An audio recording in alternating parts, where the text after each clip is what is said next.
Hi, I'm Julia Howley from Track and Field. Watch me and my teammates compete at the Emilie Mondor Invitational on Clan TV. Hi, I'm Privia from the Track and Field team. Watch us compete at the Emilie Mondor Invitational on Clan TV.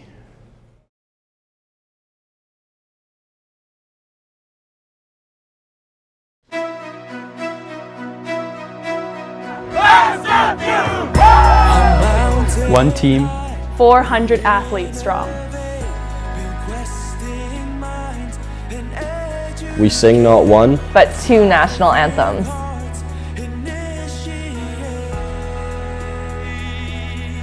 We strive to always be better. we put our heart into competition. We pursue national championships and university degrees. We care about our communities. We are We are Canada's NCAA team. Canada's NCAA team. Canada's NCAA team. We are Canada's NCAA team.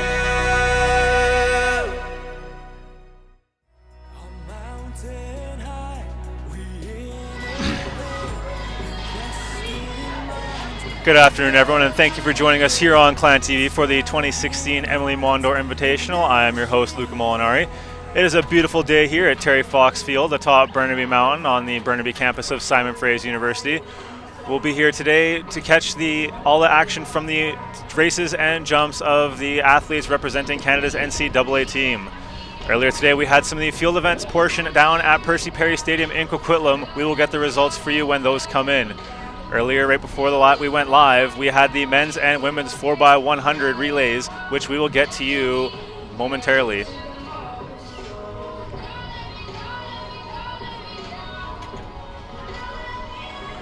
And here we have the replay of the 4x100 women's relay featuring Simon Fraser University and the UBC Thunderbirds. The Simon Fraser University team consisting of Natasha Friedman, handing it off to Bryce West, then to Ella Brown, and then bringing it home is Monique Lisick. So you can see that's SFU's Natasha Friedman in the starting blocks. Off to a good start there. Again, just between Simon Fraser and UBC. And you can see the exchange. Not the cleanest handoff between Friedman and West, but still a good handoff nonetheless. And you can see West catching some ground there. And the handoff between West and Brown. Ella Brown, an athlete to watch later today, the current meet record holder in the triple jump. She'll be at that later today. And the handoff there between Brown and Lisick, not the cleanest handoff. And hope Lisick here trying to hold her off. And that's UBC taking it just at the line. So that was UBC taking that race earlier in an unofficial time of about 52 seconds. So not the cleanest handoffs there for the Clan women, an area they're going to have to improve on if they want to have a better 4x1 relay at the GNAT Conference Championship, something they're going to definitely have to work on going forward. And as well as the women, we also had the men's relay go on earlier today, which we do have a replay of. And this one too, again, between the Simon Fraser University Klansmen and the UBC Thunderbirds. The Simon Fraser team consisting of Vladislav Tsygankov, Daniel Kellaway, Jerry He, and Saeed Shikoya. And that's Tsygankov on the start. Tsygankov, a nationals finalist in the long jump, also a good sprinter. And there you can see the handoff there between Kellaway and Tsygankov, not the cleanest of exchanges. And a good backstretch there being run by Kellaway. And another subpar handoff between Kellaway and He. And here you can see the final exchange between He and Shikoya. And again, handoffs being an issue for the Clan here as they had 3 exchanges in this one. So their first, second, and third exchanges, not the cleanest. Still a quality finish there from Shikoya. So something to look out for going forward in the season for the Clan men and women relay teams is going to be the cleaning up of those exchanges. The women with some subpar exchanges, the men They can see that first exchange between Kellaway and Tsigankov, a little jamming right there, and people not taking off on their marks. So definitely going to need some practices here and there. Again, you know, the university curriculum coming up to a wrap, so time for practice is going to be a lot easier to have. So, and we'll get a look at the schedule coming up. Very shortly, we'll have the men's 110-meter hurdles. In the field event section, women's long jump getting underway soon. After the hurdles, we will have the men's and women's 1500s, starting with the women and then the men. Following that will be the 100-meter, again, women then men. And then sprints again right after with the 400, and then the 800s to follow. Field events following will be the women's triple jump.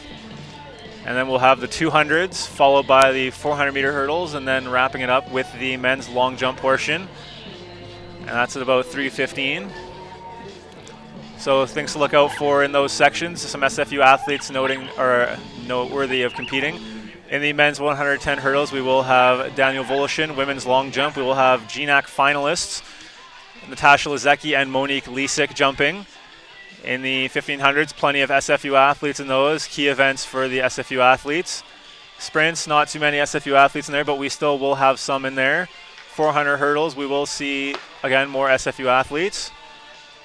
800, of course, the event that SFU is known for. Speaking of the 800, we will be joined later today by Olympic hopeful and 2012 Olympian Jessica Smith on getting a quick interview on her road to Rio. And the women's triple jump, which you can see there at about 2:15, will feature current meet record holder Ella Brown, looking to break her record. She's already over 12 meters this year, putting herself in a great place going forward to GNACs and Nationals. We will then have the women's and men's 200s and then the 400 hurdles. Some more SFU talent debuting in those meets. And there you can see the women's long jump over there already starting to warm up. And of course, 3:50 in the men's long jump. Unfortunately, we will not be seeing Vladislav Tsigankov, the Nationals finalist in the indoor long jump. He is out with some hamstring problems. So he will be doing some sprints, but holding off on his long jump debut. But we will still see him in action, however. Just plenty of things going on, and we'll be getting underway soon here. The hurdles are set up on the track. We will have the women, then the men. So stay tuned. You're with us here on Clan TV at the 2016 Emilie Mondor Invitation. And we'll...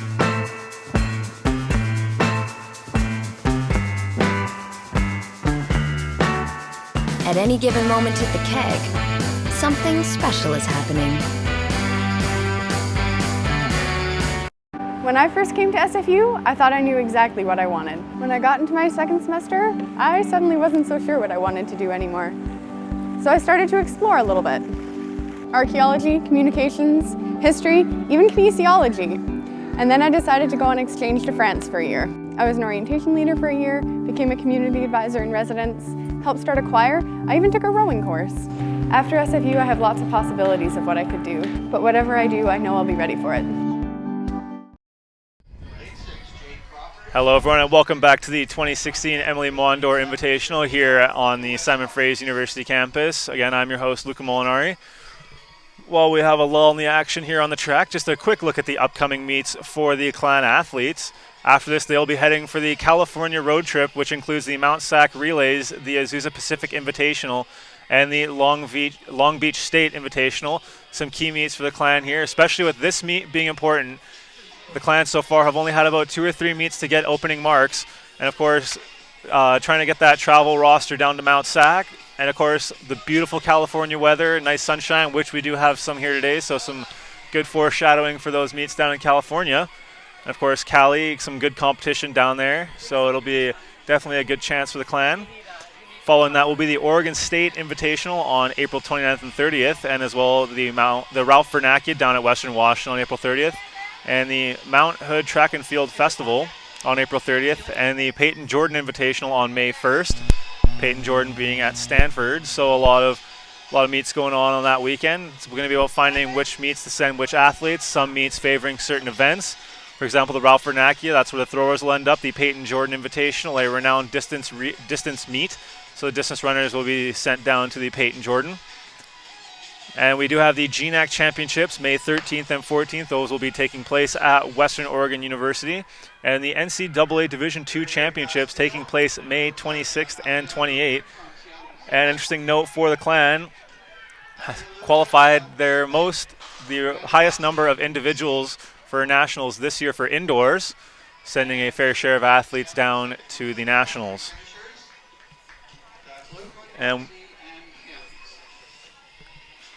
And we just had the second heat of the women's 100-meter hurdles. And we'll be getting ready to go. There will be 2 meets of the men's 110 hurdles. 2 heats of about 5 or 6 athletes each. 5 athletes in the first flight. Or sorry, not flight, heat. And 4 athletes in the second heat. So just waiting for the hurdle crew to raise the hurdles and add them. The extra 10 meters for the men's hurdles compared to the women's 100-meter hurdles.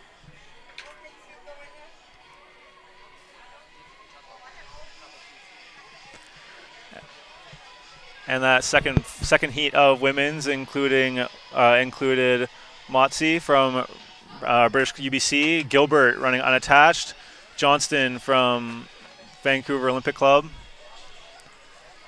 And we had some Seattle Pacific athletes in here, Lundquin, Timms, and Crawford, and Chow from the New West Spartans. So as you heard me say, the Seattle Pacific athletes here. So something of note, there will be some good GNAC competition here. Seattle Pacific and Western Washington making the trip across the border to come join us here at the Emilie Mondor. So not only some local rivalries being renewed here between, of course, SFU and UBC, but we will also be seeing some GNAC competition between Simon Fraser University, Western Washington, and Seattle Pacific. So that's going to be something to keep an eye out for, is to see how the competition between the conference plays out. And just some results for you from earlier. We had the women's 2K steeplechase featuring Madeline Brunt of BC finishing first with a time of 7:06:46. Nicole Lacus from UBC running 7:10:31, and Olivia Willett running unattached, coming in with a time of 7:20. The men's 2,000-meter steeplechase featured 2 athletes, Ryan Brockerville, SFU grad, running unattached with a time of 5:50:01, and UBC's Kieran Halliday running 6:17:42. As you saw, those 4x1 relays, we have the times for you now. UBC women coming in first with a time of 48:98, whereas the SFU women running a time of 49:05, something they're going to have to get down. And an interesting note here for the men's relay, the SFU men were given a DQ, potentially a handoff problem, while the UBC men running a time of 42:10. And we have the results from the men's 5K. Looking like we're getting ready for those hurdles, but let's get you those 5K results first. Balil Samshi of UBC with a time of 15:34. Michael Milich from the Vancouver Thunderbirds, 15:37:93. Joshua Kozelj of the Coquitlam Cheetahs, 15:51. Ryan Peterson of Western Washington with a time of 16:01, and Cameron Freshwaters of Western Washington with a time of 16:12. So, of course, we'll have results for you throughout the day when we get those in. And just getting underway here, waiting for the start of the first heat of 2 in the men's 110-meter hurdles. And this will feature Brubacher in lane 2, O'Neill Baines in lane 3, Masser in lane 4, Medrano in lane 5, and Eliopoulos in lane 6.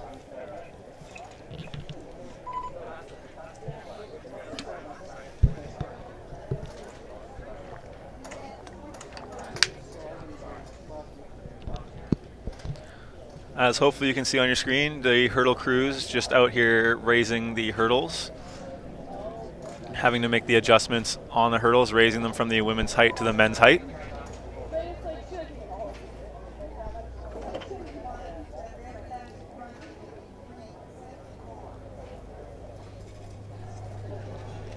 So again, there you can see all the people required to help make this meet go by. The volunteers on the hurdle crew, having to adjust the weights on the bottom and increase the height of the hurdles. And you can see various people helping out. We can see Western Washington's coach helping out, Seattle Pacific's coach helping out as well. And the proverbial all hands on deck here to help raise the hurdles to make this go by efficiently.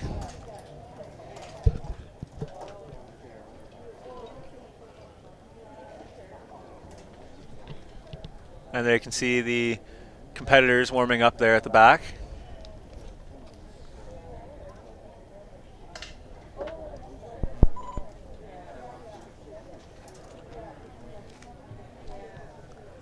So as you can see on your screen, the men's 4x1 relay record being shown there. EBC not quite close, off by about a full second. Their time of not a full second. They were about 42:10. SFU back in 2010 with that time of 41:83.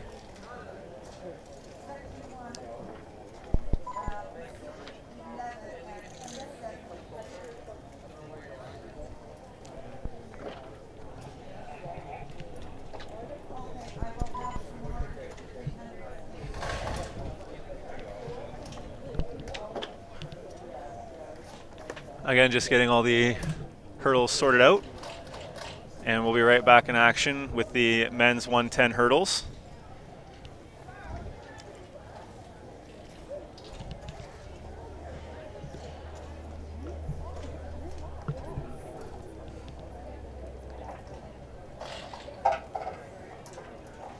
And some even friendly helping out, SFU and UBC coaches alike, helping to move those hurdles.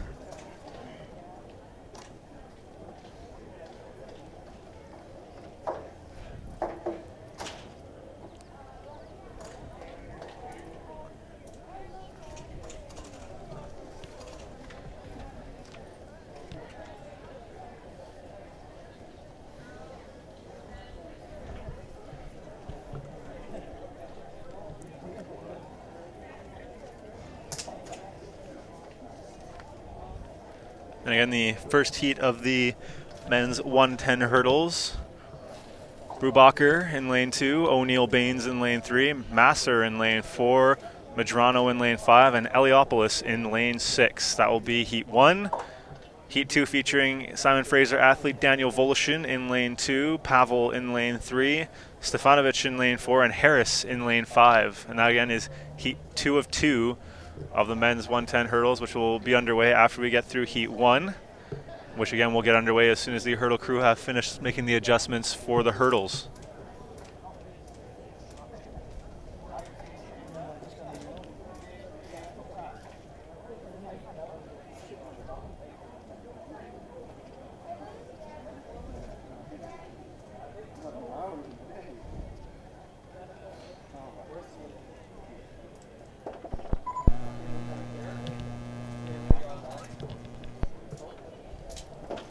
On the track right now, section 1, men's 110-meter hurdles.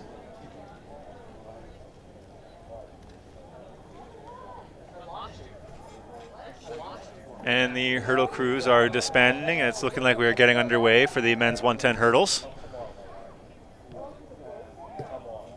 And a big thank you to all the people helping out to make sure this meet runs as smooth as it does. Not easy getting all these people organized at a track meet.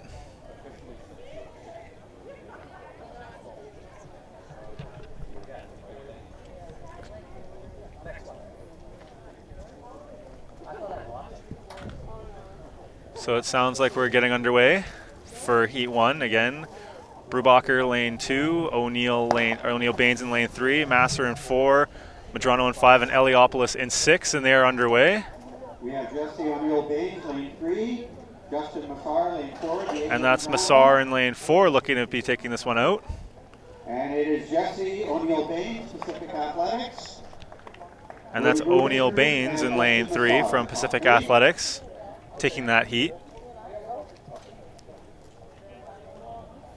So the field thinned out a little there. And Jesse O'Neill Baines running time. Actually, that was Diego Medrano from the New West Spartans who looked to take that one.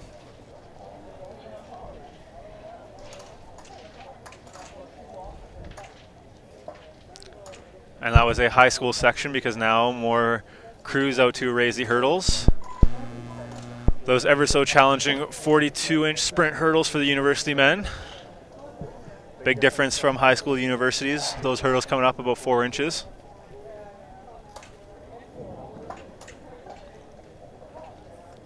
And a quick look at section 2 of 2, featuring SFU's Daniel Voloshin in lane 2, Pavel in lane 3, Stefanovic in 4, and Harris in lane 5.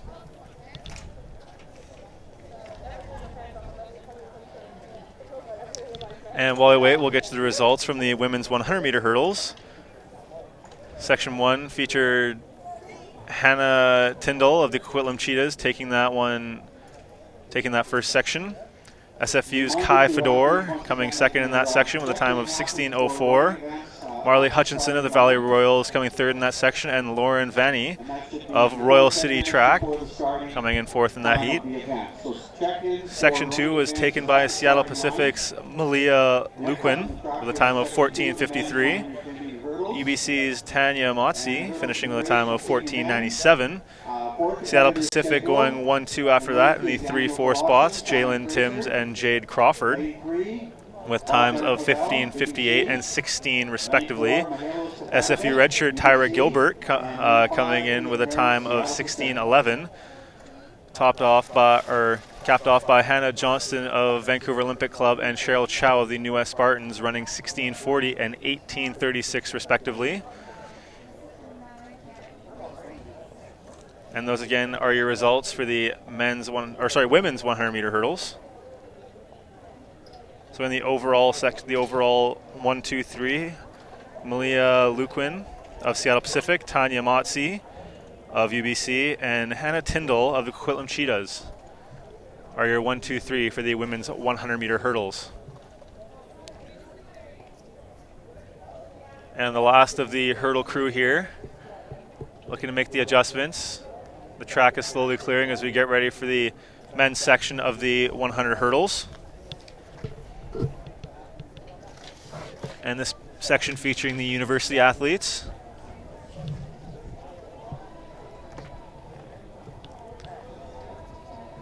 Daniel Voloshin of Simon Fraser, Pavel of UBC, Stefanovic of UBC, and Harris of Seattle Pacific. So some local competition and some GNAC competition here in this race, as we will see Simon Fraser University, UBC, and Seattle Pacific here in this heat. Again, noteworthy point, it is a beautiful sunny day here on the Simon Fraser University campus.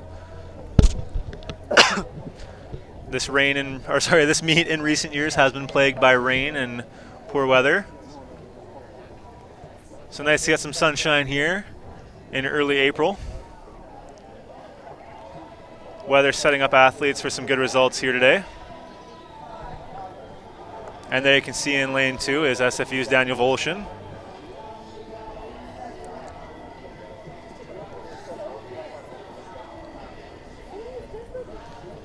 And there you can see women's long jump just getting warmed up. That will be getting underway shortly. And that will be starting at 12 p.m. and we'll get you the highlights and we'll get you to the women jumping when they come. Let's just get a quick look at which athletes will be featured in that long jump in a second.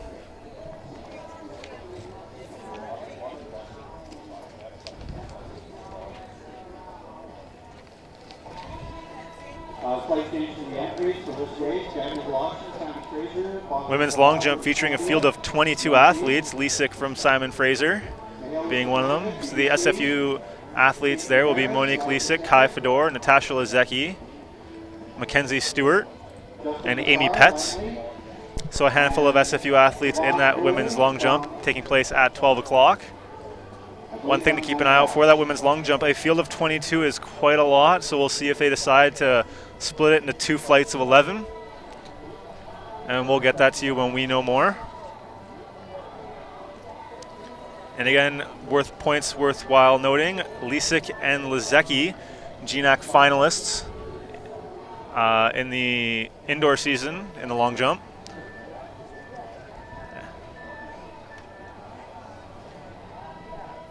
And the runners appear to be in the blocks, getting ready to go.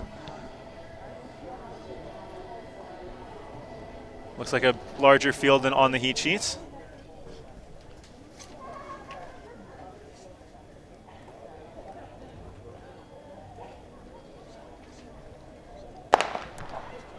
It's Voloshin, Pavel, Stefanovic, Harris, Masser, and Pugh. And it's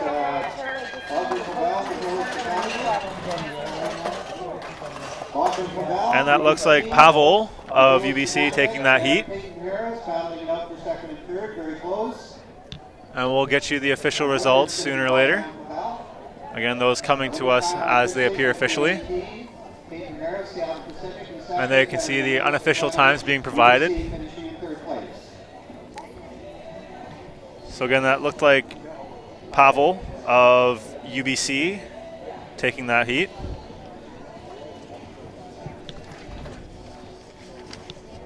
And again, let's get another look at that race. As you can see them in the blocks.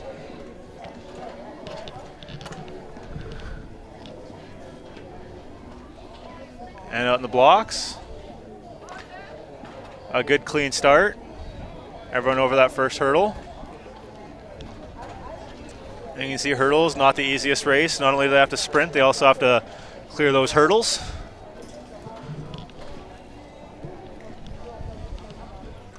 And UBC's Bogdan Pavel taking that one with ease.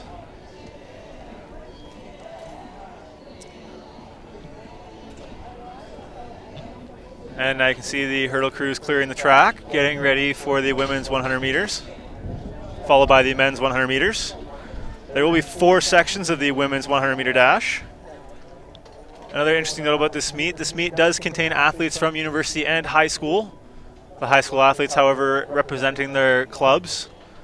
So no high school or local high school teams here, just high school athletes competing under their local clubs.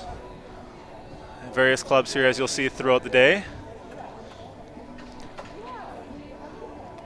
And there you can see SFU athletes and coaches alike, event staff and everyone doing their part to make sure this meet goes smooth.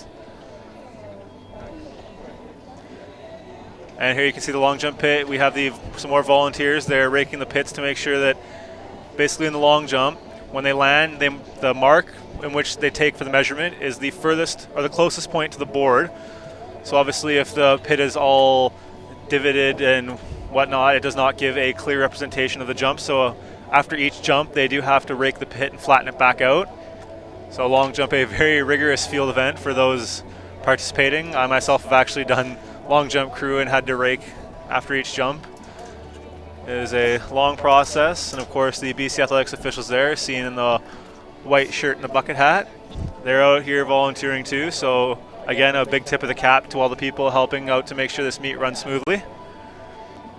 And again, women's long jump starting at about 12 o'clock, so roughly 3 minutes, and we'll get you that once we know more.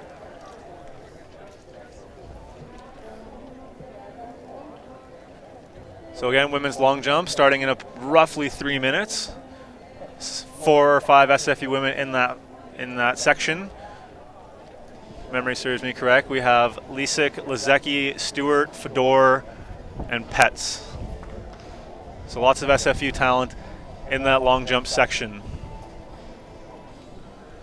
And just getting the track and the officials set up for the 100s. Or sorry, the 1500s.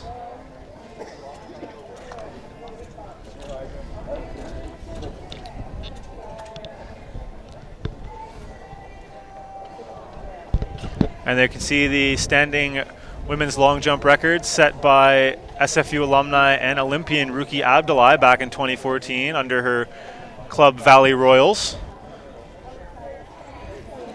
And later on in this show, we will have a feature on Ruki Abdullahi, the SFU alumni and Olympian. And also a 2016 SFU Athletics Hall of Famer. So Ruki Abdullahi, a big part of the SFU track and field team. And again, we'll have a piece for you later on in the show. And just getting set up for those 15s. It'll be women first, followed by the men.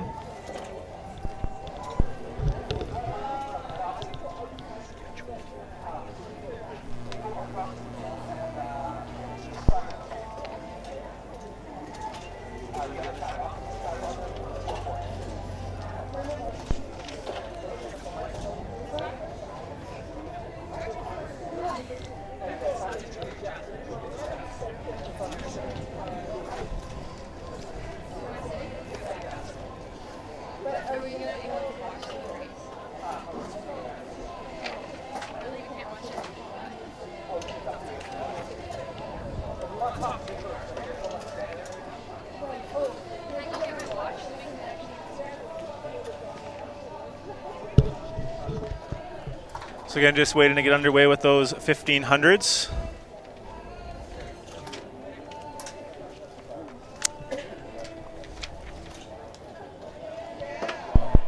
So again, sorry, it's not the 100s coming up. It is the 1500s, then followed by the 100s. So starting at 12 o'clock, we'll have the women's 1500, followed by the men's 1500. And we're joined now by SFU track alumni and 2012 Olympian in the 800 meter, Jessica Smith. Jess, it's good to have you join our broadcast. So Jess will be looking to qualify for the Rio 2016 Olympics in the 800 or 1500. So Jess, can you just explain what that's like trying to make it to Rio 2015 or 2016? Sorry. Yeah. So much like 2012, a lot of focus on training and recovery, and which is important for any athlete. Even these university athletes who are racing a ton and going after standards to make their national championships. So yeah, things are going really well so far. My season opener last weekend went really well. I did a 1500 and an 8 as well, back to back, and that was a really good indication of where my training's at right now. So yeah, looking forward to what the future brings, and very excited for the year ahead. So we're getting started with this women's 1500 now. So Jess, while we have you here with your expertise in this field, can we get you to do some calling on it? Just, enlighten people what it's like to run a 1500, the tactical aspects of it, all the fun stuff. Yeah, so I don't run too many 1500s, but just because I prefer the 800 a bit better. But this is a longer distance. Athletes will be looking to get out quick. There's a big field, so they're looking to get a good position and then settle into a good rhythm. And then towards the end, they'll start to pick it up and push towards the finish line. A lot of these athletes, they have competed in the 800. I know the SFU girls here, some of them have done 800s already, and now they're branching out and trying a 1500 to just see where they can, see what they can do on the track, and maybe go after a personal best here. And speaking of those SFU women in this race, we do have Rita Doby and Dana Townsend representing Simon Fraser University in this race. Looks like Doby in that third spot there, close behind the leaders. This is section 1 of 2 in the women's 1500 meter. This one a field of 20, and the second one a field of 19. Although there are potentially some scratches that we are unaware of here, and those would be pointed out at the start line. So Jess, just enlighten us, like this point of the race, what's probably going through the mind of these competitors? Yeah, well, they've settled in now. The field has strung out a little bit. You can see those first two girls have kind of gapped third place there, but the rest of the field will look to try and stay in contact with those front two runners, and Rita Doby there, she's coming up on those front two runners, so if she can close that gap and stay with them, maybe she'll take the lead eventually. And the rest of the field here looking pretty strong through heading into the second lap. Yeah. So again, that is the 2 out front. That is runner from Royal City and Western Washington out front. Have to get a look at those bib numbers to know who it is. But again, the field, Hutchison, Morris, Woodward, Hill, Mortimer, Kettle, Doby, Willett, Milner, Stewart, McIntosh, Townsend, Brown, LaValle, Cho, Feather, Stronhue, Stairs, Wyatt, Parrots, and Morin. So a very full field here in the section 1 of 2 of the women's 1500 meter. And again, joined by 2012 Olympian Jessica and SFU alumni Jessica Smith, and 2016 hopeful. So that's definitely something to watch out for in the future in the career of Jessica Smith, SFU alumni. Thanks, Luca. And we'll have Jess hopefully for this second heat as well. Yes.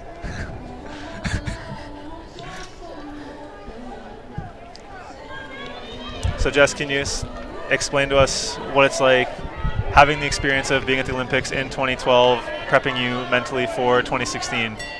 It was definitely a great experience. It was a bit overwhelming, I think, as most people would probably come to expect, as things quickly turn around with the Olympic trials being pretty much right before just gearing up for the Olympics. So with all of our peaking in the summertime, we look to go to Olympic trials and run fast there, and then it's basically right into preparation for the Olympics. So that was definitely something that happened really fast, and it was a bit overwhelming, but after having that experience in 2012, 2016 is a lot more manageable, just knowing what to expect, and yeah, I think you're just more prepared.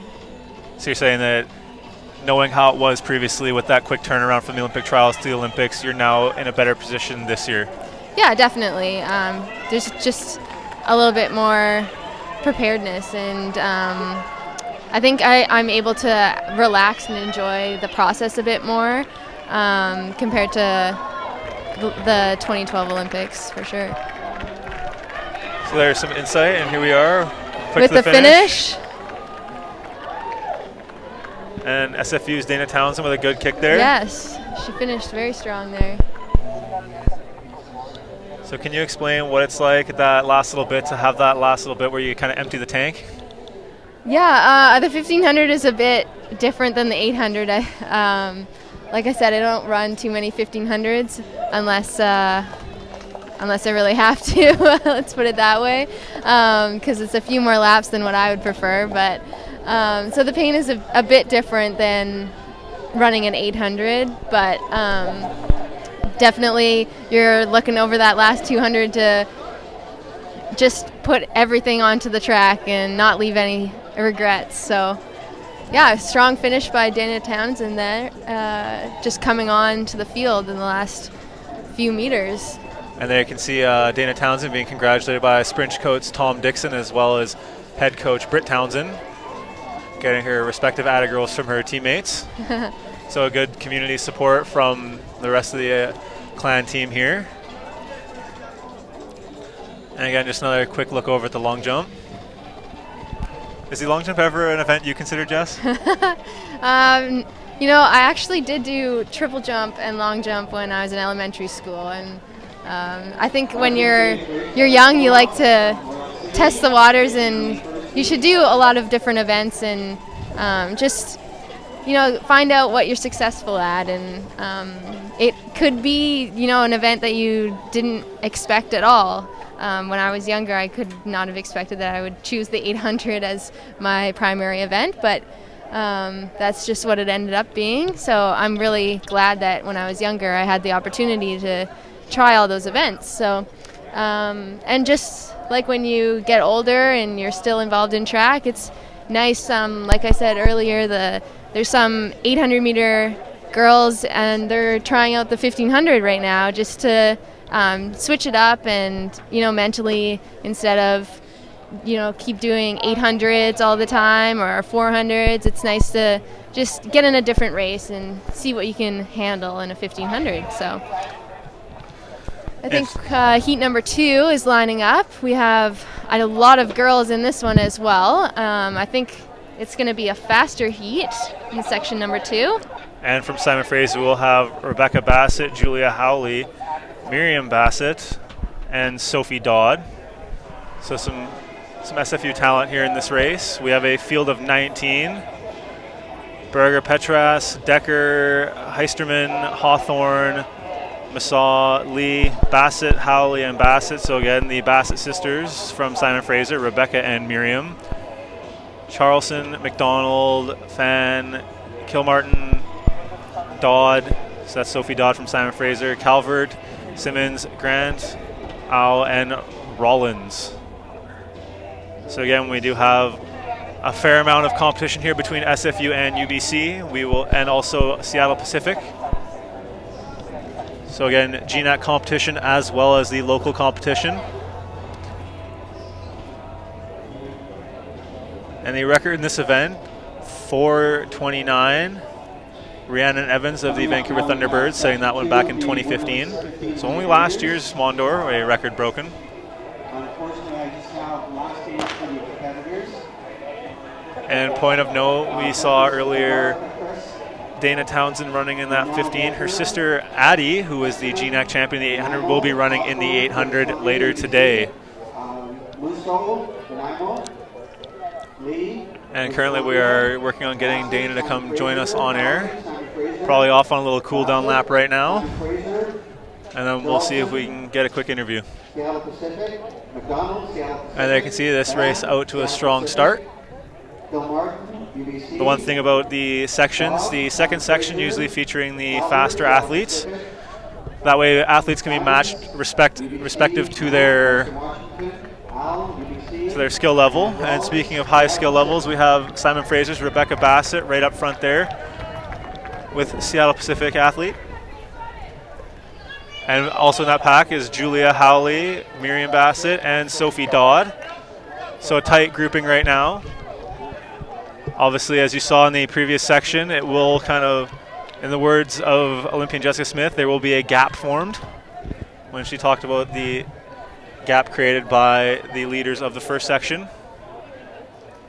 One of those things that is what it sounds like. Rebecca, 1500, she is a solid 1500 meter runner. She is very strong in those further distances. She had a very solid indoor season. And she also received All-American status in cross country this year. So Bassett, a very strong distance runner. Point of note, Sophie Dodd ran a 2:12 in the 800 last week, a very strong 800 time here in the GNAC.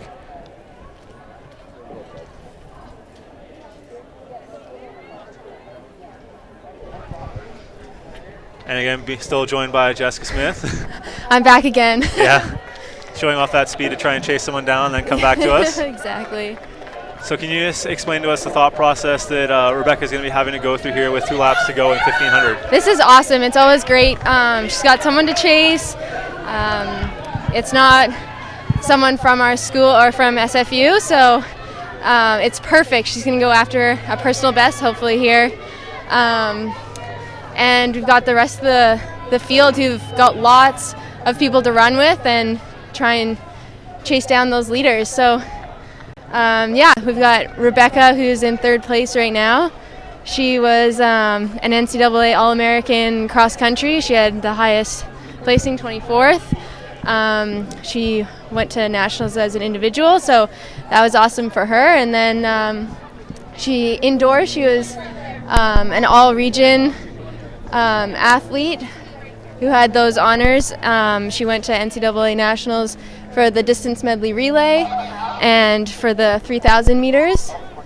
So she has lots of experience now behind her. So she's gonna, this 1500 is a little bit quicker than those longer events for her. She ran a 5K last weekend at San Fran State, and that was an awesome experience for her as well, because she, for the first time running a 5K, she ran exceptionally well and got NCAA provisional standard. So she's looking to get a personal best here in the 1500, and we'll see what the other SFU ladies can do. Now, Jess, what do you think it does for the competition here now, the Mondor including GNAC competitors such as Western Washington and Seattle Pacific? So with that mindset, not only just simply the SFU UBC competition, but now having the other GNAC competitors here, what do you think that does to the competition mentality of some of these athletes? Oh, it's fantastic. You know, the more people that we can get out, come up atop Burnaby Mountain and get more competition. You know, there's never enough. You can never have enough competition, and it's fantastic seeing those GNAC schools come up to Canada and just compete. And the athletes love having competition. So wherever you're from, like, we love to have you out, and it's a beautiful day, so it's perfect. And there you have it, the sales pitch from Jessica Smith. A beautiful day, come one, come all. Yes, and we have the finish here. Strong finish. And there you can see the cluster of Simon Fraser athletes being headed by Bassett, and then that little trio featuring Dodd, Howley, and Miriam Bassett. So a little sibling competition in that race between the Bassett sisters. Yeah, there's quite a few of them there. I think Rebecca finished around 7th or 8th there. She got caught by a few girls at the end, but definitely a very large field. As you can see, they're all quite exhausted after putting all that effort out there. So it's great to see. And once these guys get sorted out, we will be having the men's 1500. And that will be getting started soon. Again, that one having 2 sections and featuring a lot of Simon Fraser University athletes.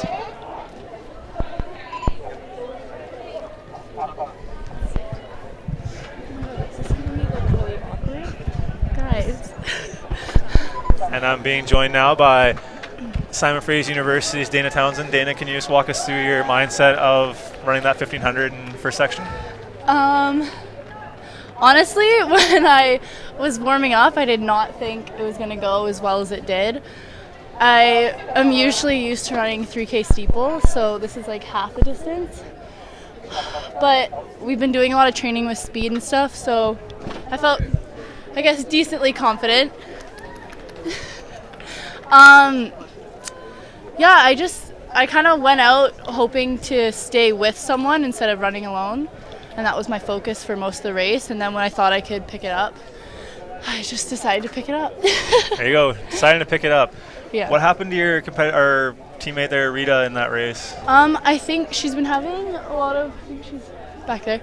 She's been having a lot of pain in her Achilles right now, so she can't run on her toes, which is obviously needed in a race like that. So I think that's probably what started hurting for her. So she decided it was best to just stop, since we have Mount Sac coming up this weekend. As we mentioned previously in the webcast, Mount Sac Relay is a very beneficial track meet for people to be at, good competition. So this is one of those tune-up meets, so to speak. And you can see Rita not feeling well, decided to drop out of that race, kind of save herself for the season to come. Yeah. Thank you, Dana. I'll let you get back to doing whatever you got to do. Thank you. We have Rebecca Bassett here, who will be joining us soon. The next event on the so thank you, Dana. The men's 1500 meters. This is the time final. There are 2 sections. And we do have 2 sections of the men's 1500. The record, a time of 3:55, set by Nigel Hull, representing Point Grey back in 2012. Fun fact, I actually went to high school with Nigel Hull. And here we are. I'm being joined here by Rebecca Bassett. How's it going, Rebecca? It's good. How you feeling after that 1500? A little tired, not gonna lie. So as Jess was telling us, you have had a lot of success in cross country and the 3K, so obviously you favor those longer distances. Just run us through what it's like to try and get one of those shorter distance races under your belt here in the season. Well, you definitely have to shift your mind focus, especially when you're going out from the line. It's a whole different pace. I mean, if I'm training for 3K or 5K paces, it's a little different going into a slower, more steady pace into more of a quick, fast pace. So Rebecca, we've been talking about gearing up for the California road trip and obviously through GNAX. What is your quote-unquote peaking look like? Obviously you want to perform well at the championship meets, and obviously in California you want to have some good races. Just walk us through what it's like to try and have to figure out when you want to do well at certain races.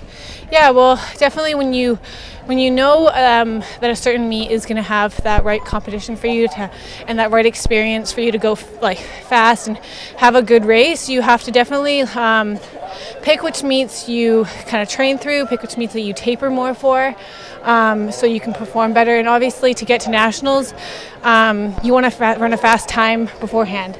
So you have to kind of find that balance between peaking and running fast, and then peaking when it matters as well. So running a 1500 today as opposed to your usual longer distances, what would you describe today as for your process throughout the season?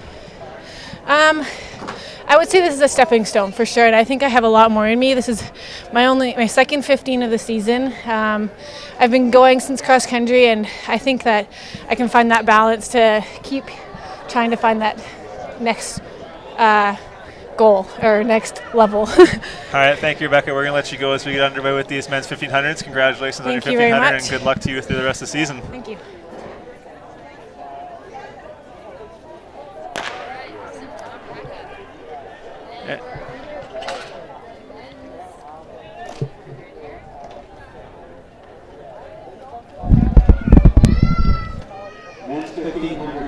So here we are, the men's 1500. We have two sections. The first section containing 22 athletes.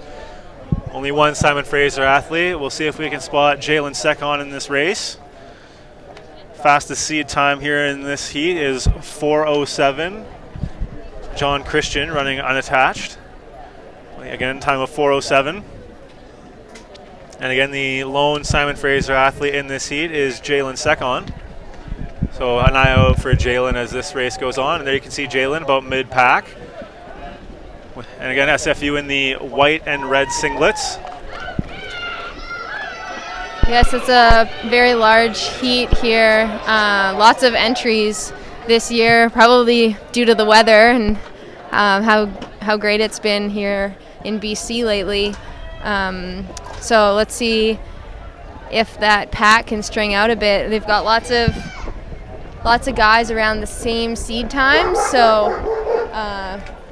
it'll be a little bit tricky if that pack kind of stays clumped together.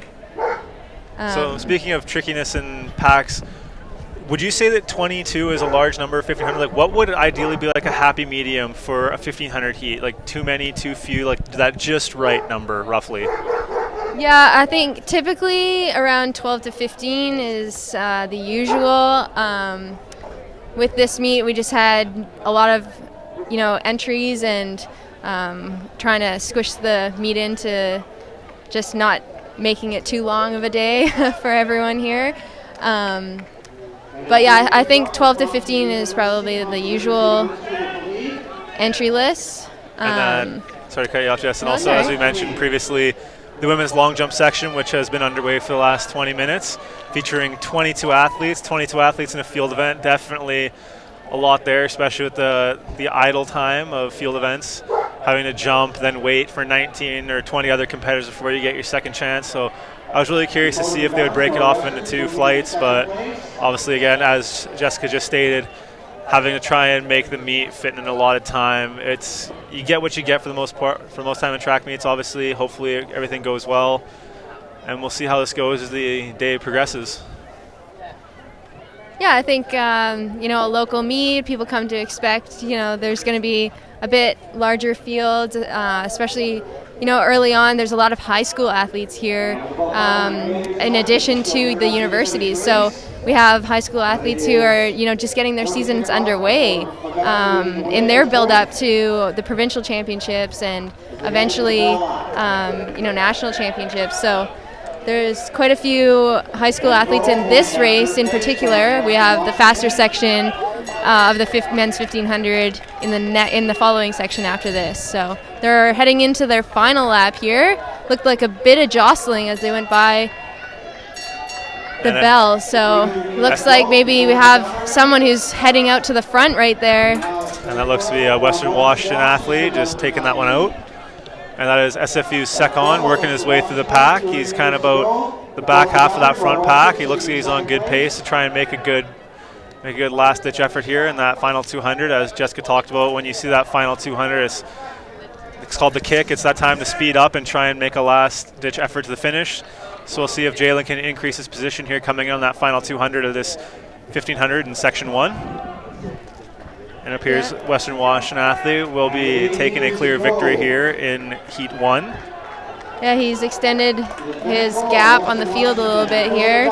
Looking pretty strong. The rest of the field coming up. And Jalen Secon with a chance to make a push.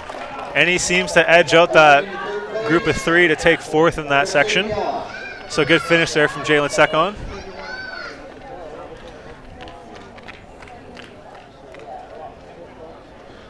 And the interesting point, section 2 of this men's 1500 will feature about 6 Simon Fraser athletes. Sorry, 8 athletes representing Simon Fraser in that second 1500. So we're going to have a lot of SFU talent over in that second 1500. Yes, and in this second section, due to all of the athletes in this section really wanting to go after a strong pace, we actually have a pace setter, or a rabbit as it might be known as. So Ryan Brockerville will be pace setting. And we'll just have a quick look over at the long jump. Again, long jump starting at 12 o'clock. Notable athletes in that section from Simon Fraser. Lezecki and Lisik, both finalists in the GNAC.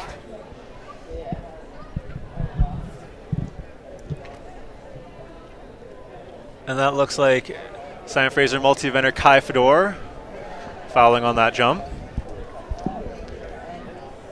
So again, Ryan Brockerville being the rabbit in this race. He ran the steeplechase earlier today, so despite even only having to be a rabbit, still a loaded day for Brockerville, also an SFU alumni.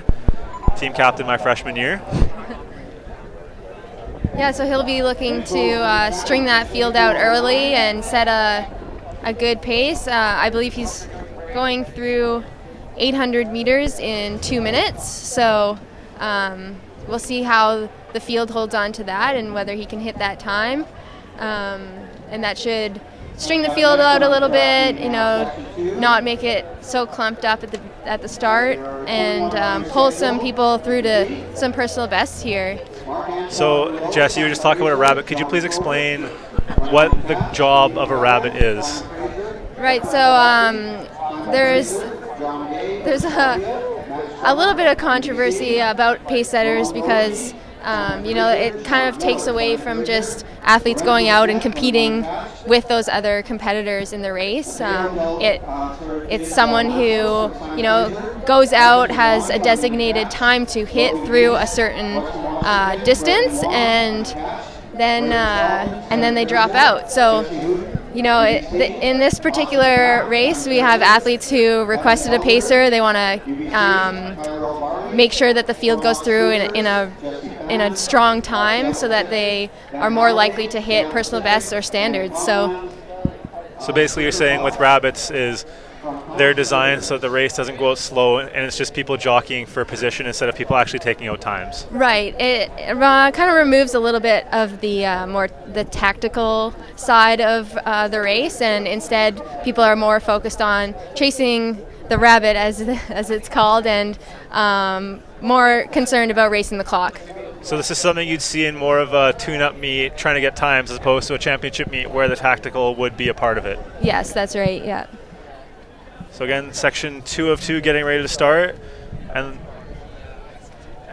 the SFU athletes featured in this will be Marc-Antoine Rouleau. Marc, who had a strong indoor season and cross-country season, so definitely an athlete to watch out for. We will also be seeing Philip Gravel, Ephraim Tedeschi, Rowan Doherty, Sean Miller, Matteo Dildamasis, and Braden Charlton, as well as Austin Trapp. So a very loaded field of SFU athletes. The highest seed being Marc-Antoine Rouleau with a time of 3:47. So definitely a lot of SFU athletes to watch out for in this heat. Some friendly competition, so to speak. Jess, just like, what did you find when you raced against your competitors, especially people like Mark and Phil, who are pretty close in time, and even Ephraim right up there with them? Does that give you that push to try and one-up your teammates, or is it kind of just explain that idea of the friendly competition in these distance races? Yeah, I think for me, you know, I trained with Helen Crofts, an NCAA national champion, and Lindsay Butterworth as well. I've known them for quite some time as we grew up together on the North Shore. But, you know, I think when you get on the track and you're in a race, everyone's a competitor, and you just have to go out there and give it your all, no matter who they are, and take away that friendliness.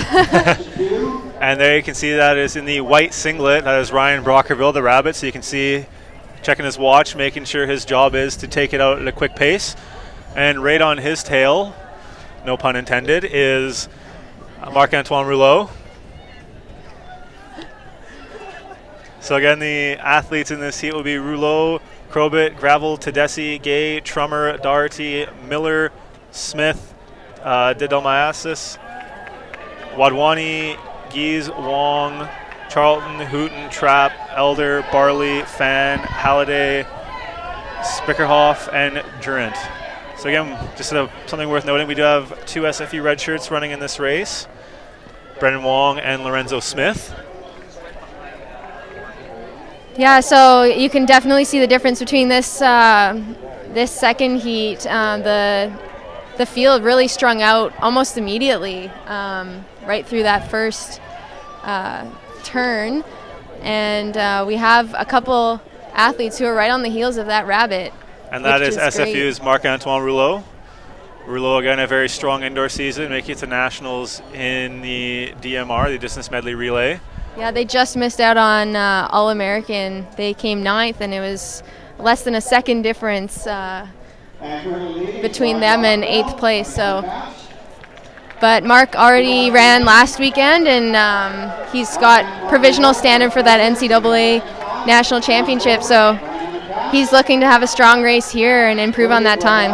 And leading up that second pack is SFU's Philip Gravel, Rowan Doherty, Mateo coming in, Didomiasis, Trapp, and Charlton in there as well, and Sean Miller as well. So there you go. Backpack. Like that's 2 minutes, 2:01 through 800. So that rabbit doing a great job up front, and Mark just following right behind him, which he looks like he's hanging on. And if he continues, it could be a great race for him. So at what point do you think you'd see the rabbit dropping out of this race? Somewhere along this turn, or maybe close down by the finish line? You know, he was telling me that he was going to go to 800, but it looks like he's going to take it as far as he can to help Mark here.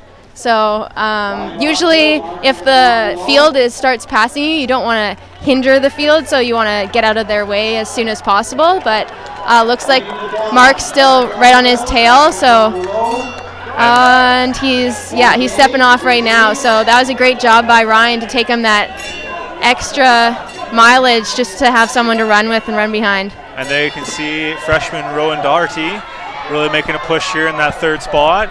Packed pretty tight there in that back half. So Doherty leading that backpack. And it looks like Didomiasis, Trapp, and Charlton and Miller all in that backpack there. And Rouleau running a race of his own, getting some words of encouragement from his teammate Alex Paré on that back 200. So again, I believe the record at 3:55, set by Nigel Hull. And Mark looking like he's on a strong pace here for a really good race. Yeah, this looks like a strong finish by Mark here. And Rouleau coming across, potential to break the record here. And unofficially a time of 3:50, roughly. So he will have that record by about 5 seconds. And Miller with the kick. Miller takes that 3rd spot. And Doherty just getting past at the end by a teammate, Miller. Great finish by Sean there. And of course, the Miller kick made notorious during the cross-country season. Yes. Even I heard about these things. He was the GNAC Freshman of the Year in cross-country. So, yeah, he's known for that Miller kick.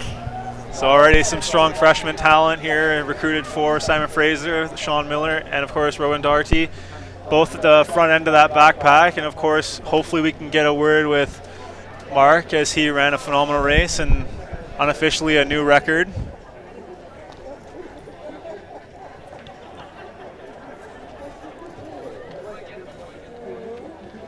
So a lot of SFU athletes in that race, some good friendly competition. And Coach Townsend over to congratulate Marc-Antoine for a good race.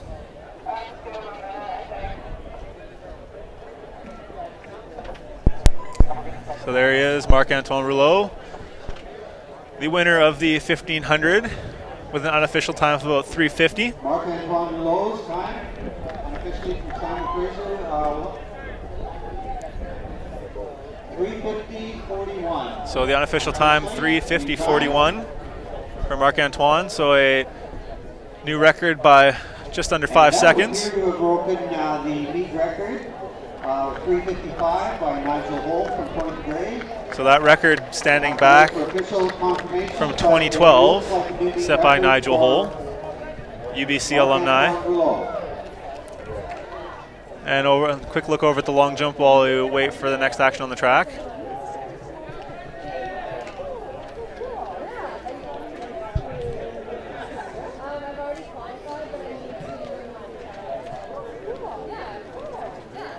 So just some action over the long jump while we get ready for the 100s. So we'll have the 100-meter sprints to follow these races. Some great 1500s here.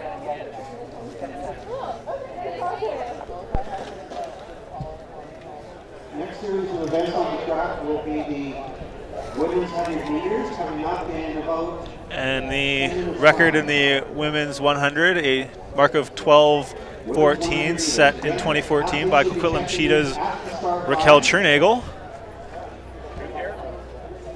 Let me see. It's good. And just waiting to get these heat sheets. We will have 4 sections of the women's 100s. Handful of SFU athletes in these heats. Unofficially, we will see Natasha Friedman, Raquel Miloslavovich, and Valda Kabia, and Ella Brown. Obviously susceptible to scratching, so we won't know until we see them at the start line, but unofficially those are the athletes we will be seeing in the women's section of the 100s, which will be followed by the men's 100s. So the fun part of track now starting. I'm just kidding. The 100-meter sprints, the notoriously exciting sections. And again, we're just waiting for Marc-Antoine to get a couple words from him. Obviously, he's got to catch his breath and potentially cool down after quite the run. So ideally, we'd like to catch him before.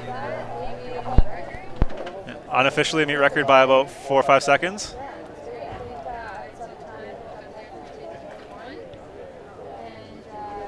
Talked to Sean Miller, and looks like a 4-second PB for him, so he's pretty excited about that.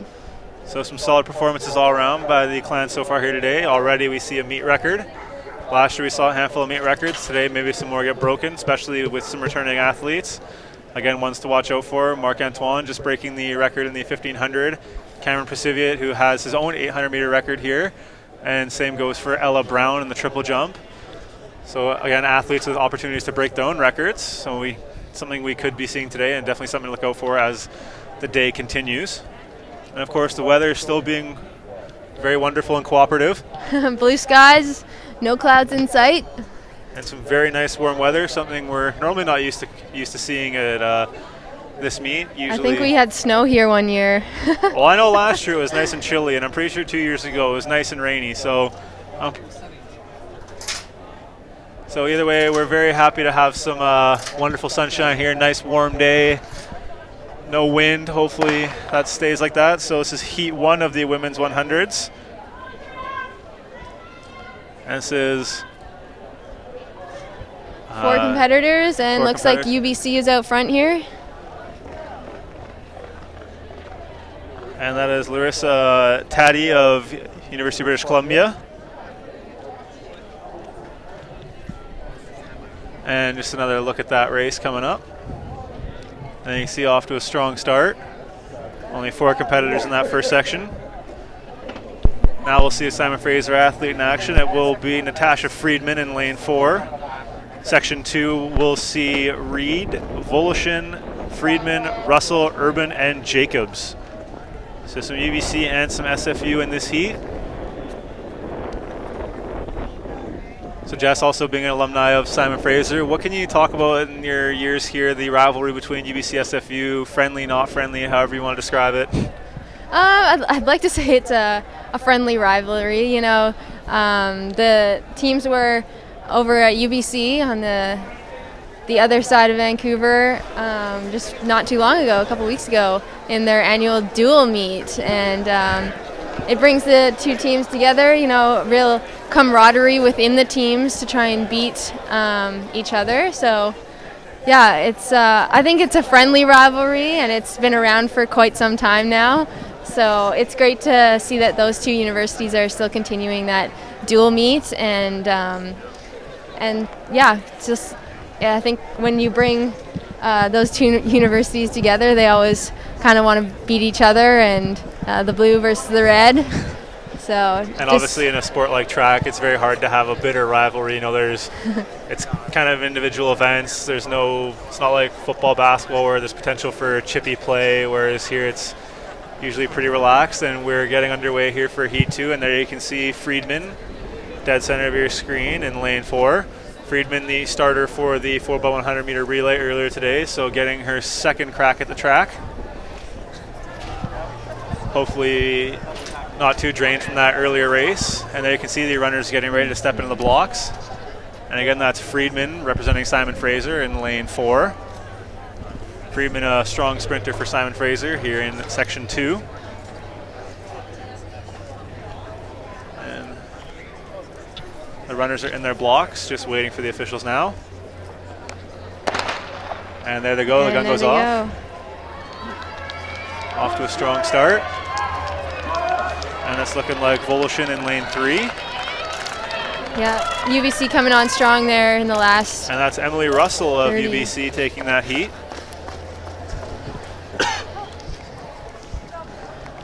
And of course, as mentioned, we'll get you results as they come. And another look at that race featuring Simon Fraser's Natasha Friedman.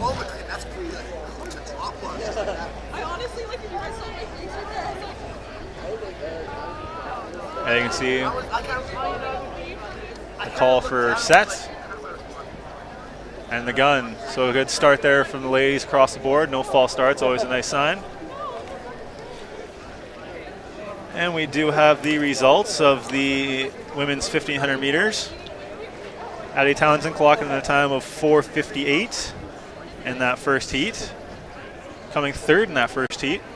However, the second heat, Simon Fraser's Rebecca Bassett ended up 7th in the heat with a time of 4:36. So again, you can see the difference between the times of the first and second heat. And then we had that trio of Sophie Dodd, Miriam Bassett, and Julia Howley, respectively 4:39.63, 4:39.71, and 4:40. So a very tight pack there. And as mentioned when talking to Dana earlier, Rita Doby with the DNF. So dropping out of that race.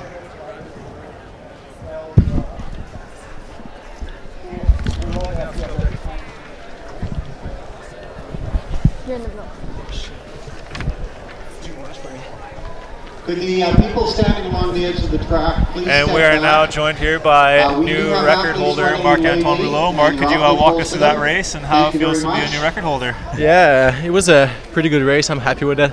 Ryan went out pretty hard considering the win. He did an amazing job. Brought me to 1100 and let me finish that last lap as fast as I could. I think for the second race of the season, and it's a good time. I'm happy so far, and I hope it's going to go that well for the rest of the season. So as we talked with Rebecca earlier, she was talking about the idea of peaking and tune-up meets. What would you describe this meet for you as here today? I think I'll describe it as a workout. It's really good in your preparation to practice that effort in the race zone, and I'm happy with it. It was a good workout for sure. The peak is going to be in a few weeks, probably in Mount Sac next week. So there we go. We were talking about Mount Sac earlier, so we have that nice weather. Mm-hmm. And just walk us through what it's like to be able to go compete down in California with a lot of the Division I schools as well. Yeah, it's amazing. The atmosphere is really good. It's warm. There's usually no wind, and you have a big pack that brings you to the pace you want. And if you're able to close as hard as you can, that's where you hit the PBs and you hit the national qualifier quali. And just sort of cut you off, Mark, we do have a Simon Fraser athlete in this section 3 of the 100. That is freshman Raquel Miloslavovich on the outside. Here she comes. And it's a tight pack there in the finish. That section featuring Monroe, Bavel, Duncanson, Hong, Kawhi, Ivankovic, Ewan, and Miloslavovich. And there's a shot at her right there.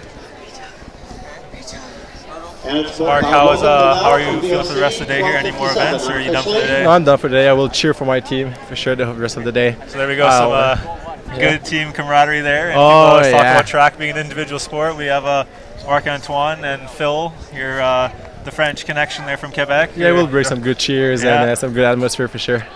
Yeah. Anyone you want to say a shout out to? A shout out?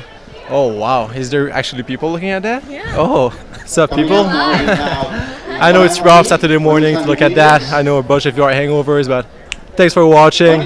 Stay up there, we'll have a few races coming up. Cameron in the 400, Carlos, Dylan and Ephraim in the 8, and a couple sprints coming up. It's going to be amazing to watch, so stay on there.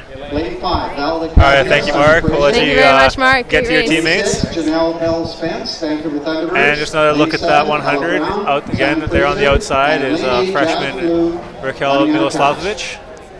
And there you can see a lot of the strength coming on the inside. Typically, these stronger runners seated on the inside, just the way the 100 tends to work.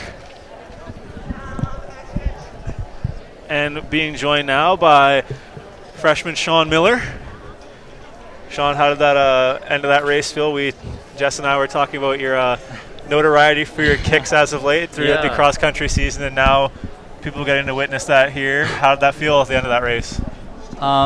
Yeah, absolutely. It was really exciting. I kind of like my kick. That's what I try to do. So I mean, it was a good finish to the race. Never been under 4 before, so that was pretty exciting. So yeah. So on top of obviously aesthetically awesome race, a PB for you, just walk us through how that felt.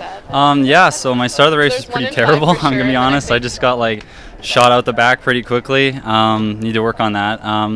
But 2 laps to go, I realized, I just saw the time and I was like, this isn't where I want to be. So I really put on the gas and I just gave it everything I had. So yeah.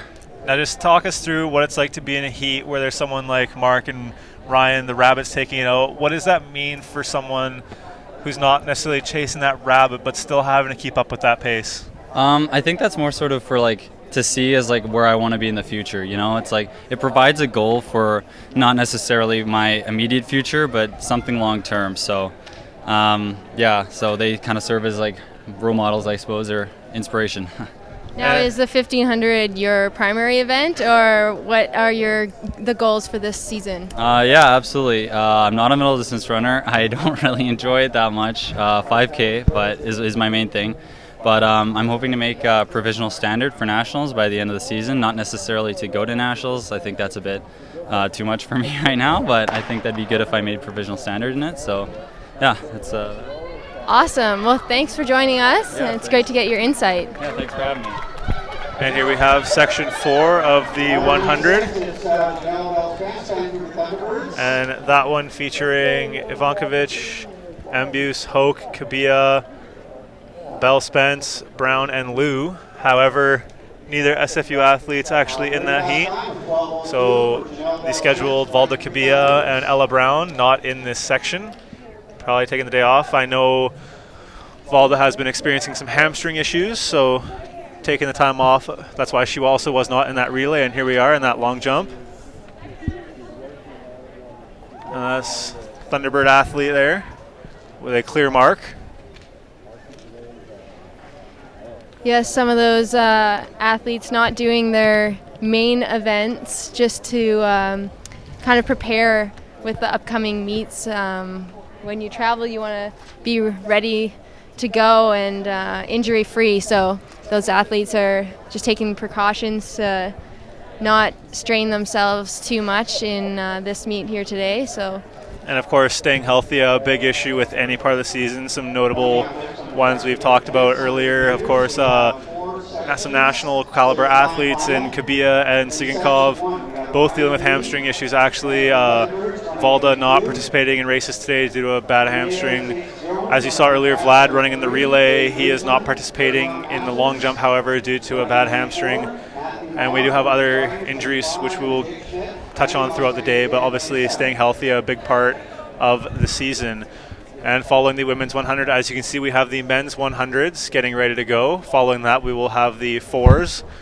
So the women, then the men. So we will go 4, 8. So 400 and 800 women, men, respectively. At about 2:15, we will have the women's triple jump starting, and then we will go back to we will keep with the sprints in the women's and men's 200s, and ending it off with the 400 hurdles, women and men, and then the long jump at 3:15. And again, lots of talented Simon Fraser athletes still in the men's long jump. As we've mentioned multiple times, Vlad not competing in the long jump. However, GNAC leader Alex Wu of Simon Fraser University will be jumping today. So definitely something to look out for in that heat. So it's obviously nice to see some depth in the field events.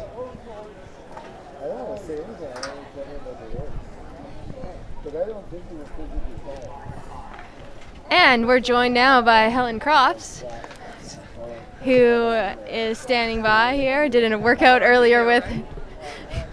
No, you're not on video. So what are your thoughts about today's meet? How is the competition going?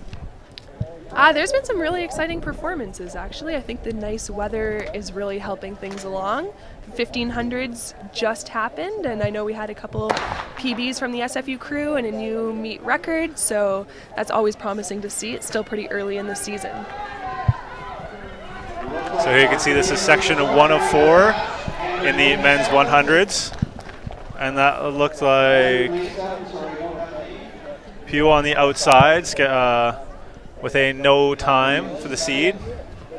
And that was section 1 of 4. We will see some Simon Fraser athletes here as the 100 heats progress. It's Poi on the outside, out in lane 7. And there you can see a solid race. That looked like Ryan Lee in lane 2, coming in second in that heat. Section 2 will see one Simon Fraser athlete, and we will see Andy Vo in lane 4. So Helen, what's it like being an SFU alumni? You're an NCAA champion. You have all that experience behind you, national team athlete. What's it like coming out to a meet like this as an alumni? I always really enjoy watching the current athletes on the team. I think that regardless of what level you personally have competed at, it's always very motivating to see people race and achieve personal bests. Really shows the hard work and dedication that everyone puts into the sport. And I obviously have really good memories at this meet myself. I raced here for many years when I was on the team, and although I'm not running today, I'm a big fan of the SFU track, so it's fun seeing an event hosted here. Yeah, we've done many laps around this track. We still continue to do that as we're still training and competing individually. So anyone you want to say hi to at home? Well, I doubt if anyone's watching me today since I'm not racing, but to all the SFU clan fans out there, thanks for your continued support. We have a lot of fun putting on these meets, and we're happy that you're able to watch from home if you're not in Vancouver today. Yes, too bad, because it is a beautiful day here in BC. Yeah, today it's probably almost 20 degrees and sunny out. I definitely remember competing here when it was snowing, so I think that's really going to help the performances along. Makes it a lot more fun as well when people are actually outside watching instead of huddled in the gym trying to stay warm. Yes, and we have another SFU alumni, also from the North Shore, Lindsay Butterworth, and she will be competing in the 400 meters coming up. Tell us a little bit about what to expect for that race. Well, Lindsay is primarily a 800 and 1500 meter runner, and I don't think she has much experience in the 4, so it'll be fun to see her try and get her legs moving. I'm excited because there's a couple other SFU athletes, pretty high level 400 meter runners, also a couple of girls from SPU in the race, so I think it's going to go out pretty hard. I'm particularly excited to see if Lindsay has to use blocks because I know she doesn't have much experience with that. Should make for an entertaining start. And speaking of starts, that was section 2 of 4 here in the men's 100s. That heat featuring Runkle, O'Neill Baines, Prevost, Brubacher, Small, Van Gardner, and Eraso. In lane 4 was supposed to be SFU's Andy Vo, but a scratch did not compete. I know Andy's been dealing with ankle problems throughout the season, so potentially a reason why we would not see him in the 100. However, still a potential to see Andy in the long jump. I'm pretty sure he is scheduled to jump today, and we'll see that later on at 3:15 when the men's long jump begins.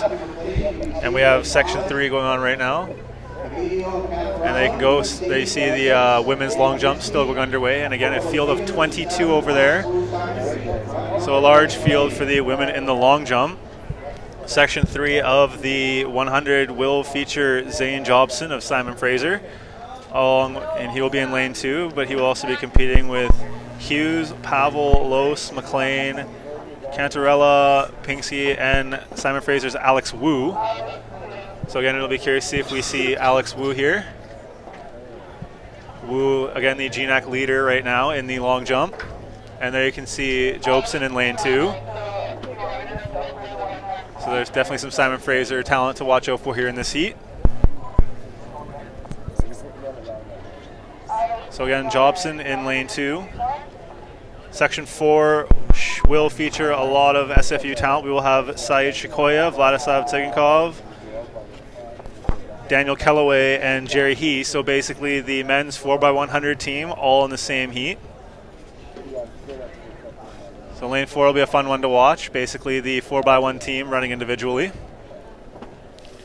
And no sight of Alex Wu down at the start line, so a scratch here in the 100.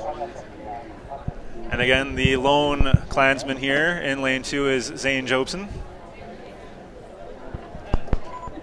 And he comes in with a ranking, or with a seed time of 11:54. So hopefully looking to improve on that time.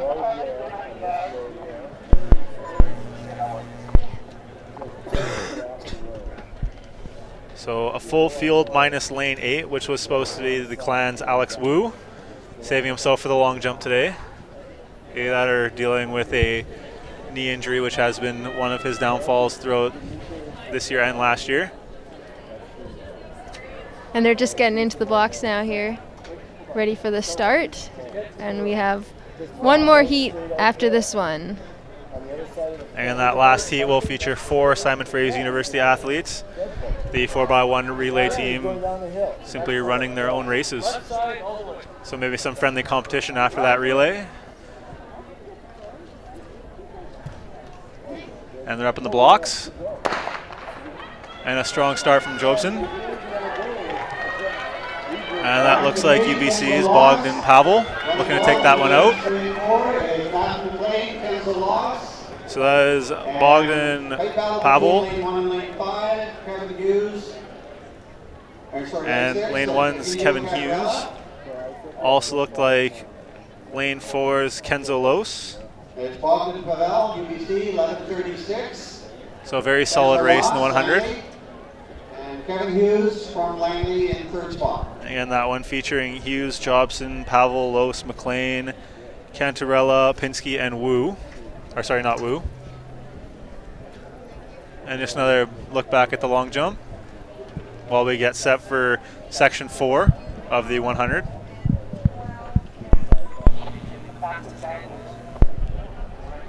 And again, following the 100s will be the 400s. Point of interest in this final section of the 100 will feature GNAC defending champion in the 400 SFU's Daniel Kellaway. So interesting to see Kellaway choosing to run a 100 instead of the 400, his event in which he is a GNAC champion. And coming up now, the final section of the men's 100 meters, section 4.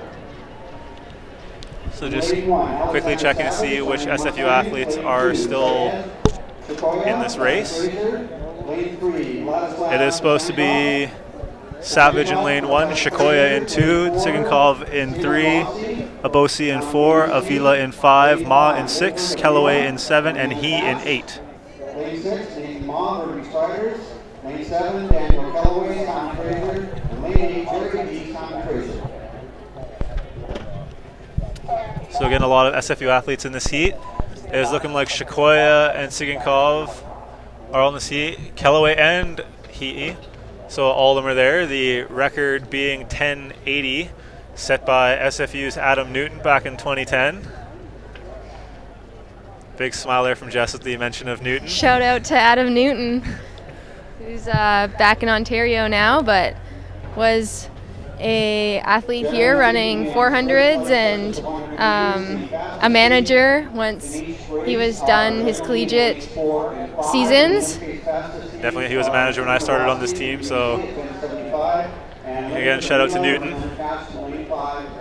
And now we've got SFU athletes, looks like quite a few of them. This is not their primary event as the 100. They're using it to supplement their training and competition. So looking from left to right, we have Jerry He on the outside, Daniel Kellaway beside him, and then all the way on the other side we have Vladislav Tsigankov and Said Shikoya. Shikoya, the only pure sprinter here. Jerry and Vlad, very good long jumpers, and Kellaway, predominantly a 400-meter runner, as previously mentioned, the defending 400-meter GNAC champion. So interesting to see what Kellaway is going to be doing here in this 100. And there they are on the blocks. Should be a good race. Again, all these men on the relay team now competing against each other. And it's looking like Abosi from UBC coming in strong. And it looks like Tsigankov. And it's looking like Vlad took that race. A very big lean at the finish there. So it looked like Tsigankov taking that one, followed by Abosi and Savage.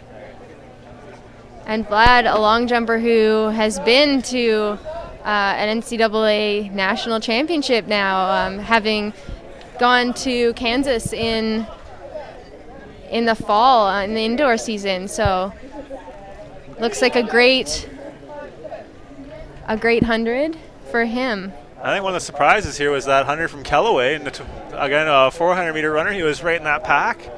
Kellaway known for his methodical pacing in that 400. Yes, a quicker pace in this 100. It's over a lot faster than that 400. So it was really good to see him in the mix. Yeah, it was really good to see him with that speed there, because normally when you compare the two studs in the SFU 400 between Kellaway and Webster, the one more known for that speed. And there you can see the race again. Those long strides from Tsigankov. And there you can see that reach at the end from Vlad. And of course, Kellaway right up there. So a good race by the SFU boys.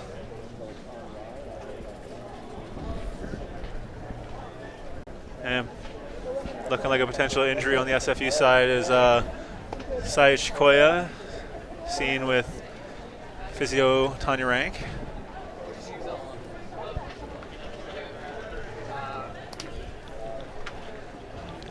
And of course, Said with a history of hamstring issues, so that's something to keep an eye out on going forward with the season, as he is slowly making his way over to the physio area. And hopefully we can get Vlad over here soon after that impressive 100. So again, following the 100s, we will be having the 400s. It will be the women followed by the men. There will be 3 sections of the women's 400. And as Jess mentioned, SFU alumni and 800-meter national champion Lindsay Butterworth will be seen in section 3 of 3, along with current Simon Fraser athletes Alana Masato, Monique Lisick, and redshirt Chantel Desch. So the past and the present racing together. We'll see what that does for their times. And just a quick look over at the long jump. Again, difficult to time which athletes are competing. There are 22. No word if they switch the flights or not. But as of now, large gaps in between the athletes.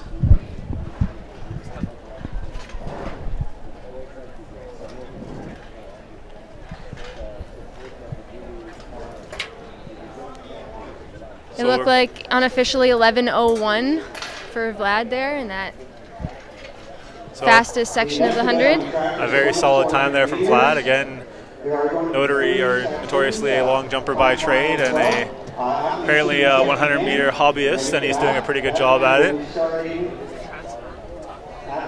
And obviously the speed in the 100, we talked about Jerry He being in there as well, so the speed of 100 transfer to long jump. The long jump all about building that speed going into that board, so not too shocking that the good long jumpers are also very good sprinters. Again, the curious one in there being Kellaway with the 400 specialist, seeing him really shorten up that distance and doing a good job doing so. So you got to tip your cap to him. He had a very good race. Yeah, we'll talk to him in just a few moments when they've taken their spikes off and maybe done a lap for a cool down. I gotta get that cool down in. Of course, the field event over here, not very accustomed to having to do these sorts of things. Yeah, so we're going to start getting underway with these 400s fairly quickly. I saw Chantal Desch, SFU red shirt, just do a stride out of blocks. So we'll have that race underway very shortly. And again, Chantal Desch seen in section 3 of 3. We will have some Simon Fraser athletes prior to that. In section 1, we will see Peekaboo Reeves of Simon Fraser along, and then in the second section, we will see Bryce West and Natasha Lazecki unofficially, again, susceptible to scratching. So we won't find out until we see them in the blocks. And we'll be right back. Just remember, you're watching the 2016 Emilie Mondor Invitational on Clan TV. Stay tuned because we'll be right back with the women's 400s after this. It's on us to stop sexual violence. We are Canada's NCAA team.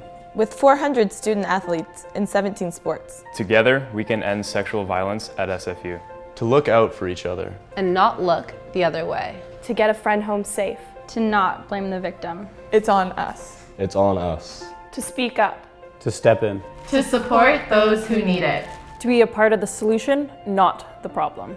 It's on me, it's on you, it's on us. Because consent matters.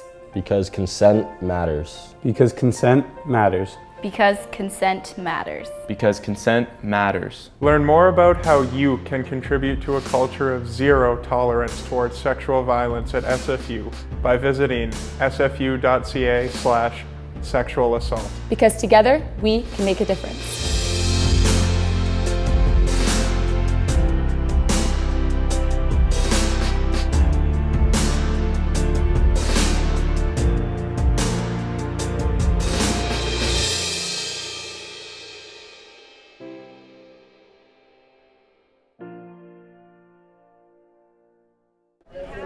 Hello everyone and welcome back to the 2016 Emilie Mondor Invitational. I am being joined here by 100-meter winner and jumper extraordinaire Vladislav Tsigankov. Vlad, can you just explain what it was like for you to run that 100? Sure. My plan was to do a long jump today, but I'm not physically ready. I have an injury in my heel, so I decided to run a 100. My goal for this race was sub 11. Unfortunately, I only ran 11:01, which is still pretty good because this is a personal best for me, and I'm hoping I can do better next meet.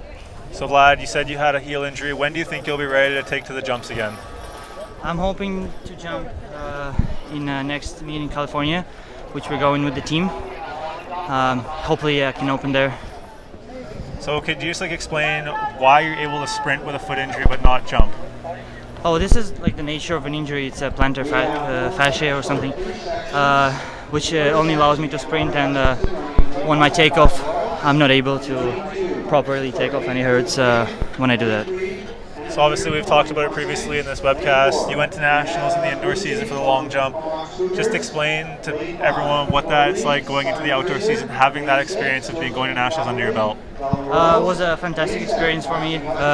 First time going on national championships, competing with great athletes. But obviously it was a pretty intense season for indoors, and just want to keep going, keep the momentum, and try to improve my personal best for outdoors. And just one more question to ask you. You guys had some issues with that 4x1 relay earlier. Is that going to be a key point going forward throughout the season?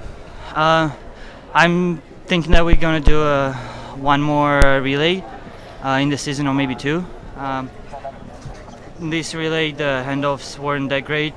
I think we didn't have enough chemistry in the team, not enough practicing for the passes, and I just think with more focus on that, we can improve. All right, thank you, Vlad. Always a pleasure to have you on the air. Thanks. And good luck with the rest of your season. Thank you. So you have it, Vladislav, the jumper extraordinaire, putting in a very solid 100.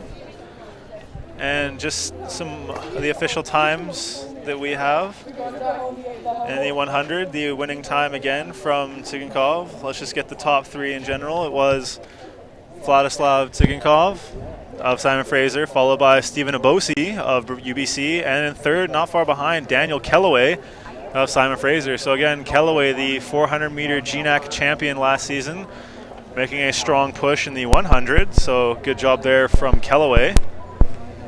And other times from Simon Fraser athletes. Saeed Shikoya finishing the time of 11:41. Jerry He right behind him at 11:44. So pretty close there between those two. And then Zane Jobson with the time of 11:82. So here we have the first section of the women's 400s. This one featuring Simon Fraser's Peekaboo Reeves. The record for this event, 55:13 by Coquitlam Cheetah's Raquel Chernagel back in 2015, so only last year. And let's take a look at the top three for the women's 100. This is Belle Spence of the Thunderbirds, followed by Ambuse of Seattle Pacific, and Boval of the Vancouver Olympic Club. And a strong start here for the 400. Now the 400, a different style race than the other sprints, such as the 1 and the 2. The 400, a lengthened out race, so pacing becomes important. It's a lot harder for athletes to simply just take it out as hard as they want in the 400. They got to be able to make sure they can maintain that pace all the way throughout. So something to look out for as the 400s continue.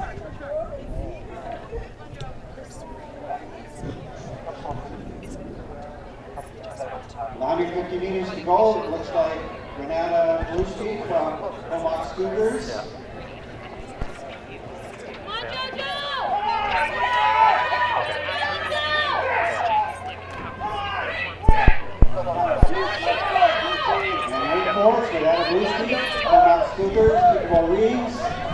And here we go, that's Peekaboo Reeves from Simon Fraser with a strong finish now in second. See what time she can clock in. Unofficially about a minute. See if she'll be happy with that time. Usually the 400 girls want to finish just under a minute. And the SFU times in the 100 again. Miloslavovich clocking a time of 13:02. And of course, Brown and Kabia with the DNS. And Natasha Friedman with her time of 13:27.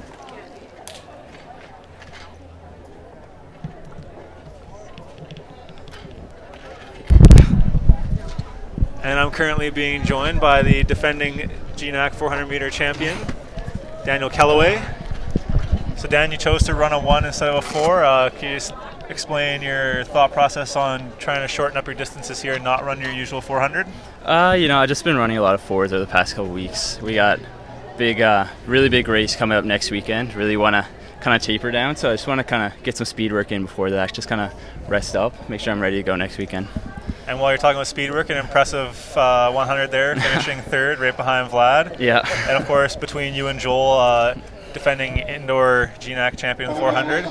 Joel more noted for his speed and you so for your pacing. What was it like to get a good speed race in there? It was nice. I haven't run a 100 in a long time now, so the start was definitely very rusty. I think I kind of got left behind there, but it felt really good. I think it's a good warm-up for the 200 later this afternoon, so I'm hoping that will go well. So back in action for the 200s later this afternoon. Just walk us through what's going to be like for you to run those 2s or that 2 later.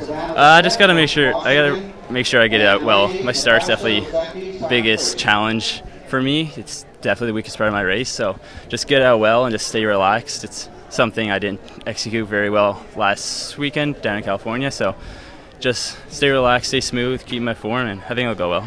Now, do you think you're better suited, like if we're talking about the 200 as a training mechanism for the 400, which one do you think is better for you, the 2 or the 1 in terms of training for the 4? Definitely the 200. It's just a bit more of a speed endurance event as opposed to a pure speed type activity. So if anything, I just kind of wanted the 100 just almost to get ready for the 2, if in that way. But Yeah, no, I definitely prefer, I think 200, 400 is definitely a better combo for training. Now, you know I'm going to ask you, we had the relay earlier today, obviously not the cleanest exchanges. We heard Vlad's opinion earlier saying that you guys didn't have that chemistry, you didn't have enough practices. Would you agree with Vlad? And if so, like, what do you think you guys need to do in order to get that 4x1 ready in time for GNAX? Just practice, honestly. That's all we really need. I think we have 4 really consistent, really fast guys that you've just seen in the one, so I think we can do some pretty special things this year, honestly. I don't think the 4x1's been this quick in a while, so I think just practicing those handoffs, make sure we execute them well in the race, and I think we'll be good. Now, after that 100, I don't know if you saw, but we saw Saeed going off with Tanya, physio. He's been having that chronic hamstring indoor, outdoor season. What does that mean for you guys going forward with the 4x1? Obviously, it's a pretty big concern. That's at the beginning of the season, we were running a different guy in his place. Like, Saeed's really good. We obviously want him in the relay, but obviously there's a lot of concern. So we'll have just monitor his health going forward, and hopefully he'll be good to go for our next one. And it looks like we have a Simon Fraser athlete. That looks like Natasha Lezecki over at the long jump pit with a clear jump.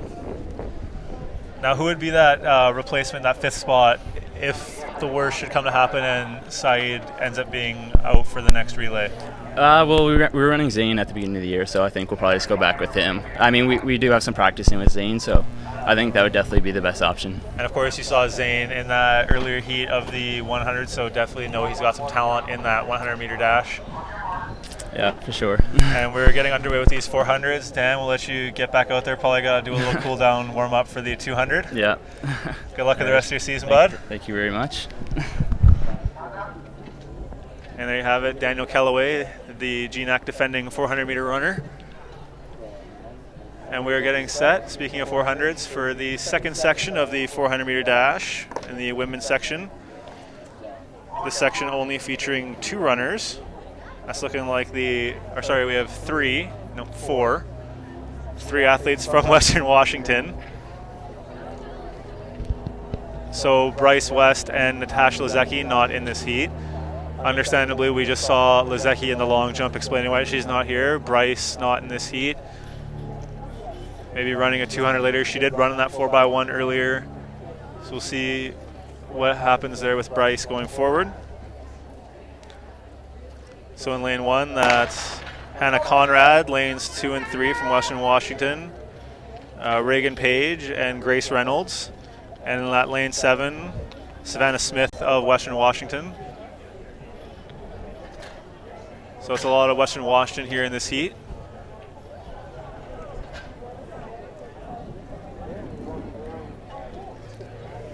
And they're off strong on that back stretch now.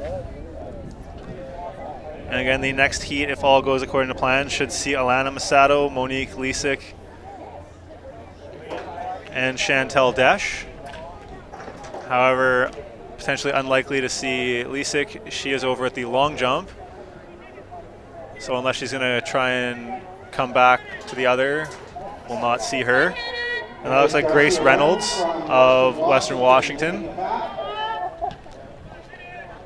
And that's Western Savannah Smith on the outside. So it will be a 1-2-3 in section 2 for Western Washington. And again, we have those results from the 1500, the official results. And of course, the thing to look for was the official time for Simon Fraser's Marc-Antoine Rouleau.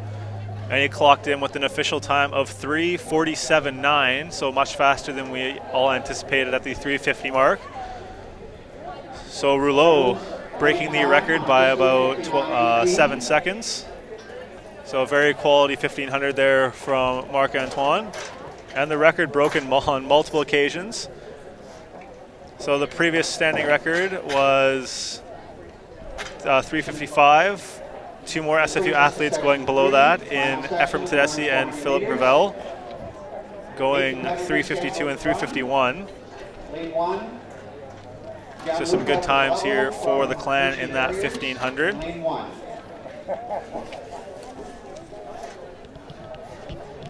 And here we are, section 3 of the women's 400, and we will have Masato in lane 2, Desch in lane 4, and Butterworth in lane 5. So Masato representing Simon Fraser, Desch a red shirt this year, so not in her Simon Fraser racing attire. But however, still will be racing for Simon Fraser next season. Okay, let's try that So again. definitely still something to watch out for. And Lindsay Butterworth, the SFU alumni and 800 specialist. So Jess, could you explain to us what it would be like for Lindsay running this 400? Yeah, so she's running this just like others as a chance or an opportunity to see where she fits in a flat-out 400 as fast as she can once around the track, just as a training measure and just to get a mark down for a flat 400. We'll see if she can get those legs moving faster than her 800 rhythm that she usually has. So we'll see how she does here. Looks like she's doing a standing start. She's not going down in the blocks like the rest of the field.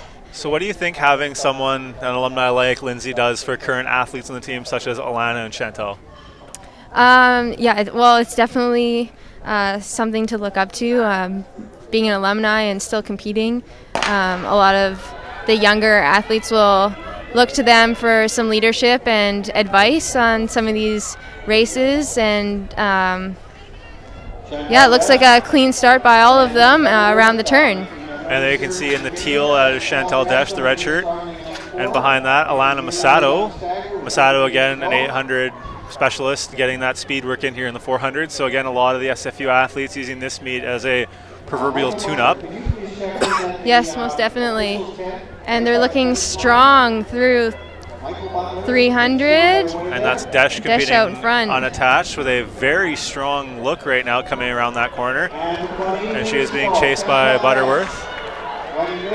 Yes, and Desch and Masato were a part of the 4x4 team at NCAA Nationals indoors this year. And here you can see the finish. It looks like it close will be one! Desch. And it looks like Desch just edging out Butterworth. Yes. Masato not too far behind. We'll see what the time was there. Yes, strong finish by Desch for sure.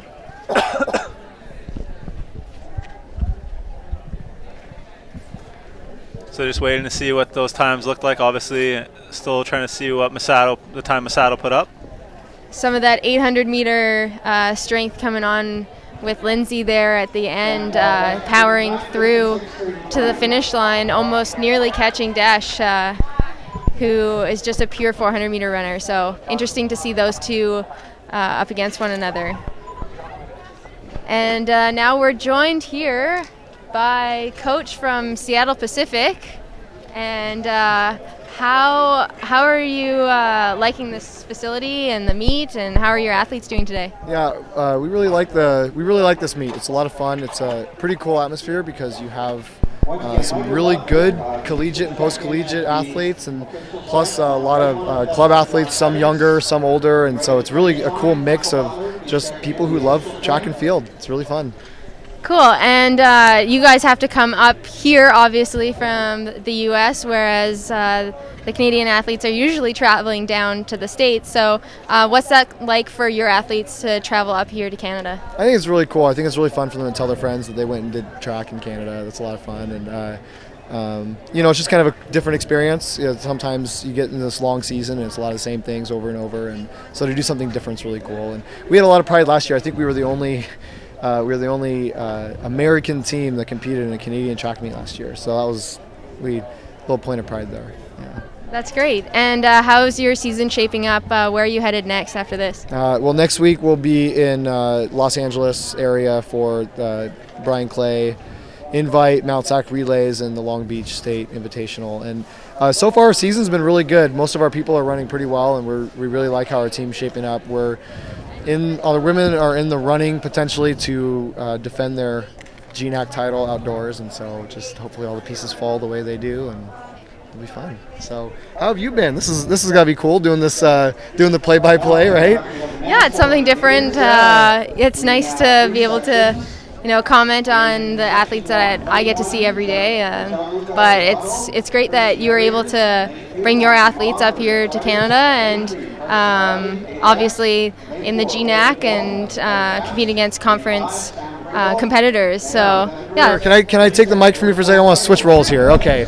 So I'm Chris Reed with Seattle Pacific University. I'm here with Jessica Smith, former SFU Clan All-Star Olympian here, and Jessica, tell me about your season. You opened at Stanford last week. How was that? Yeah, I was very happy with the race, both of them actually. Maybe would have liked a little bit faster in the 1500, but time will tell. I'll probably be stepping up to do another one of those very soon. So yeah, a good opener. I was very happy with it, faster than last year. So now the 1500, that's a little longer than your standard event 800. Is that something that you're looking to do for strength, or is that an event that you might be turning towards here in this Olympic year? I don't think I'm turning quite that quickly in the Olympic year. I like my standard 2-lap race. So yeah, the 1500 is just for strength and to see what I can do in back-to-back races. And last question for you, Jessica. You've got a really cool training group here, working with the wonderful coach Britt Townsend and obviously training partners Helen and Lindsay and those guys. So tell me what that's like on a day-to-day basis. It's great having former Olympian Britt Townsend as your coach. She was the NAI record holder before Helen took that title away from her. Helen and Lindsay both NCAA champions. Just keeping that high level of performance here, training every day. It's awesome to have them side by side, and I think it's great for the younger athletes as well. Well, there you have it, Jessica Smith, and we'll turn it back to her. She is your honorable play-by-play announcer for today's Emilie Mondor Invitational. Thank you very much, Chris Reed from Seattle Pacific. All Nice right, to see you. Time to resuming my play-by-play roles here. This is section 1 of 3 in the men's 400 meter. The field looks like Bizotto, Ma, Bradley, Gill, Prevost, Forsyth, Arasso, and Williams. Again, this is section 1 of 3 in the men's 400 meter. We will see some SFU talent here in the latter sections of the 400. The second section will see Jacob Karamanian, and Corey Parks, and Michael Hutchison. Section 3 will see Carlos Vargas and Cameron Privia. And this strong finish. This is Carson Bradley from the K-Jacks with a strong finish. So that looked like Bradley and Gill in that first section of the 400. And 2 more sections to go in the men's 400.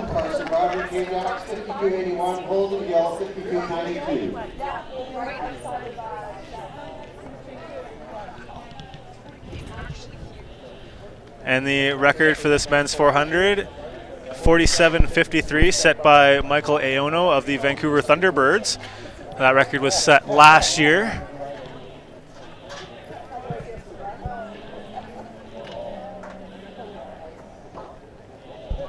And here we are getting ready for section 2.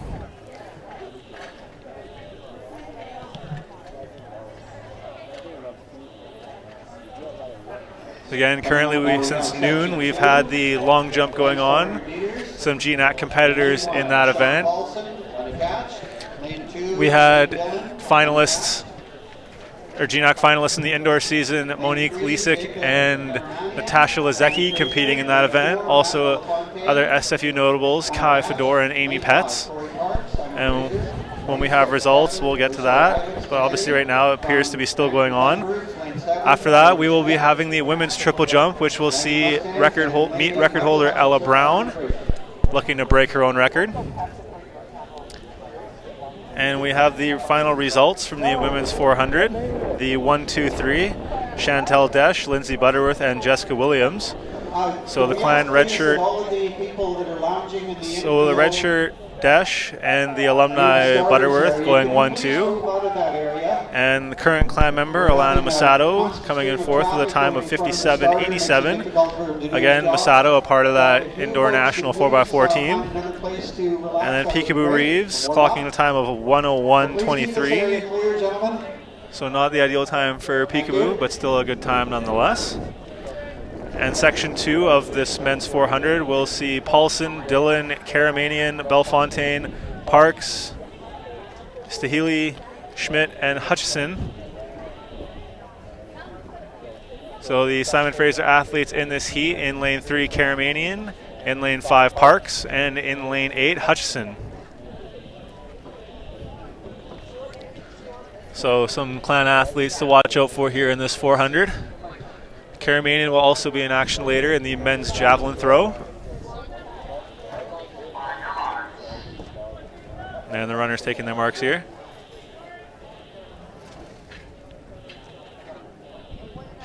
So again, Karamanian in 3, Parks in 5, and Hutchinson in 8.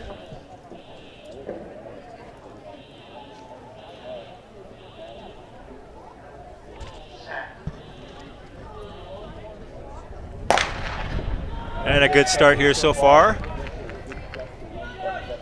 So again, we have Paulson in 1, Dillon in 2, Karamanian in 3, Parks in 5, Staley in 6, Schmidt in 7, and Hutchinson in 8. The scratch in lane 4 is Matt Bellefontaine. Dillon in lane 2, running unattached, moving up on the inside.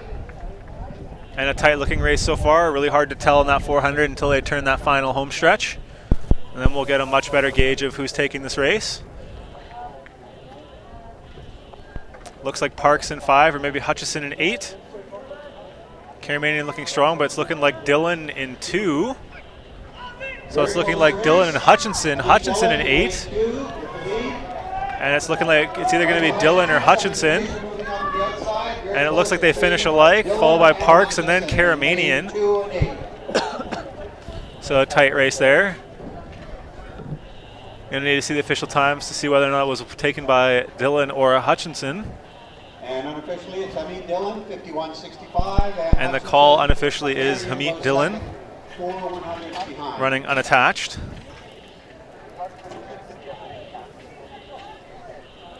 So again, the clan with some strong 400-meter runners. Defending outdoor champion Daniel Kellaway and defending indoor champion now Joel Webster. Oh, wow. So some depth in the 400 there for Simon Fraser, as you will see here in this final heat.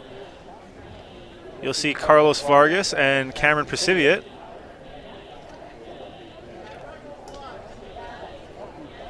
Oh, don't see Carlos, so it will just be Presiviat running the 400. Again, Presiviat, the notable clan middle distance runner in the 800 and the 1500, taking his shot at some speed work here in the 400.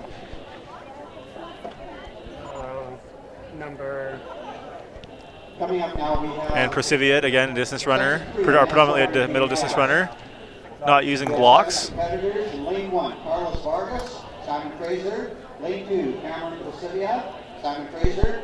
Lane 3, Jacob Hanna, UBC. Lane 4. However, in lane 4, we will see redshirt Joel Webster. So he'll be back next season for his senior season, but redshirting this year. Lane 7, Justin Questrew from Coquitlam Chivas. So again, the clan talent in this heat, Prosiviat and Webster, granted Webster redshirting, not competing for SFU. He'll be back next season.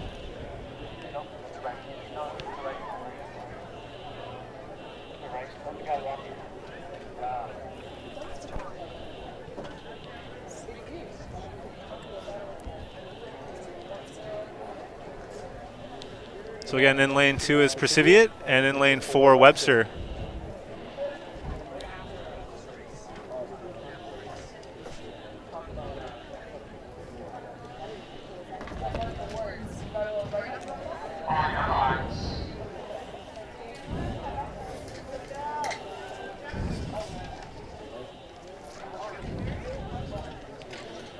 So the runners on their marks. Key athletes here, Prosiviat in 2, Webster in 4.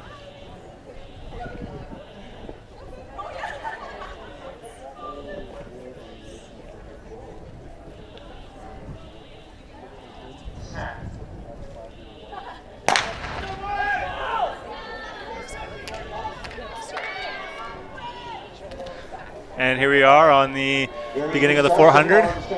Again, Webster, the indoor champion, indoor GNAC champion, went to nationals in the 400. Always a fun competition when Webster and Callaway take the track together. And of course, Privia in lane 2, the dominant middle distance runner for SFU. You can see that Cam Privia has had a bit of a slow start, but that's to be expected when a middle distance runner takes on the 400. So it should be a very interesting finish coming down the home stretch. And here you can see Webster coming around that home stretch with a very solid lead. Yeah, Joel looks strong towards the finish line. Then we have a couple of UBC and Thunderbird athletes right behind him, followed by Privia and then Seattle Pacific. So a very strong finish there from Webster. It looked like Litherland were competing unattached, and Jake Hanna of UBC. So a very solid finish. And while we were seeing Cameron Privia a few weeks ago, SFU Athletics held its annual night to honor the tremendous work of our student athletes this past season. The Bill DeVries All-Around Senior Male Athlete of the Year Award recognizes an individual's outstanding accomplishments athletically, academically, and in the community. The 2016 recipient of this award is cross country and track and field's Cameron Privia. And of course, you just saw him in action, and here is his story.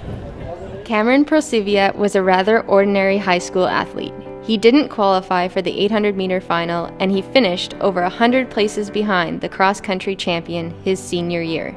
For most individuals, this story would probably end here. But look what happens when hard work and perseverance meets opportunity. There's no better feeling than succeeding in what you put your mind to. A lot of people have untapped talent in track, and if they just gave it the chance, they could have a lot of success. A favor to a high school coach, Privia came to SFU as a walk-on. 4 years later, he is the lead runner on Canada's NCAA track and field team. Rather than falling in love with running, I've fallen in love with the improvement. I mean, that's what gets you out the door every day. It's the wanting to be better, wanting to beat the other people. Privia broke 1 minute 50 to finish 11th in the 800 at his first nationals, and at the indoor championships, he was an All-American. Today, he is the 2016 Bill DeVries Male All-Around Athlete winner. Privia is one of the clan's top scholars with a 3.9 GPA. School is something he works at every day. I kind of want to break the myth that you're just born with being able to do well in school. I think what I want a lot of people to realize is that it's not just about how smart you are, it's actually about how passionate you are and how well you know yourself. Whether as a learning coach, president of SAC, or in the community, Cameron lifts those people around him, and that is the mark of a true champion. I actively work with a Special Olympics group in Burnaby, where we coach them biomechanics and track in different events. I've worked with a local track club and helped the elementary students with their running, and again, it's more just get them active, less focused on serious aspects of track, but more just get them to have a love for running. So what does SFU mean to Cam? I'm from Burnaby, so Simon Fraser, I grew up here, coming to the summer camps every year. It's always been basically part of the community, and that's what I'd say it's like home.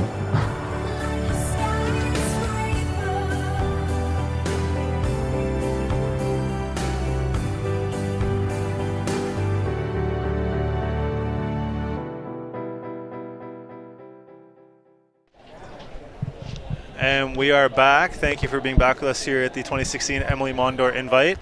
You just saw the conclusion of the men's 400s, and we will now be moving into the women's and men's 800-meter races. Triple jump will also be starting in roughly 45 minutes. So again, the 800s are scheduled to start in about 3 minutes. Long jump still going on over at the pits. And a bit of a sideshow over by the long jump. We appear to have the fire department here. Apparently there was a big fire in the residences. So a little bit of a sideshow here at the Emilie Mondor. Never a dull moment, folks. Pretty much. So some action on and off the track here at Burnaby Mountain. And we will have 4 sections of the women's 800. We will see some Simon Fraser athletes. We will see Emma Chasdy in the second section. Emma's usually a 3,000 meter steeplechase runner, so this is a bit of a departure from her typical event.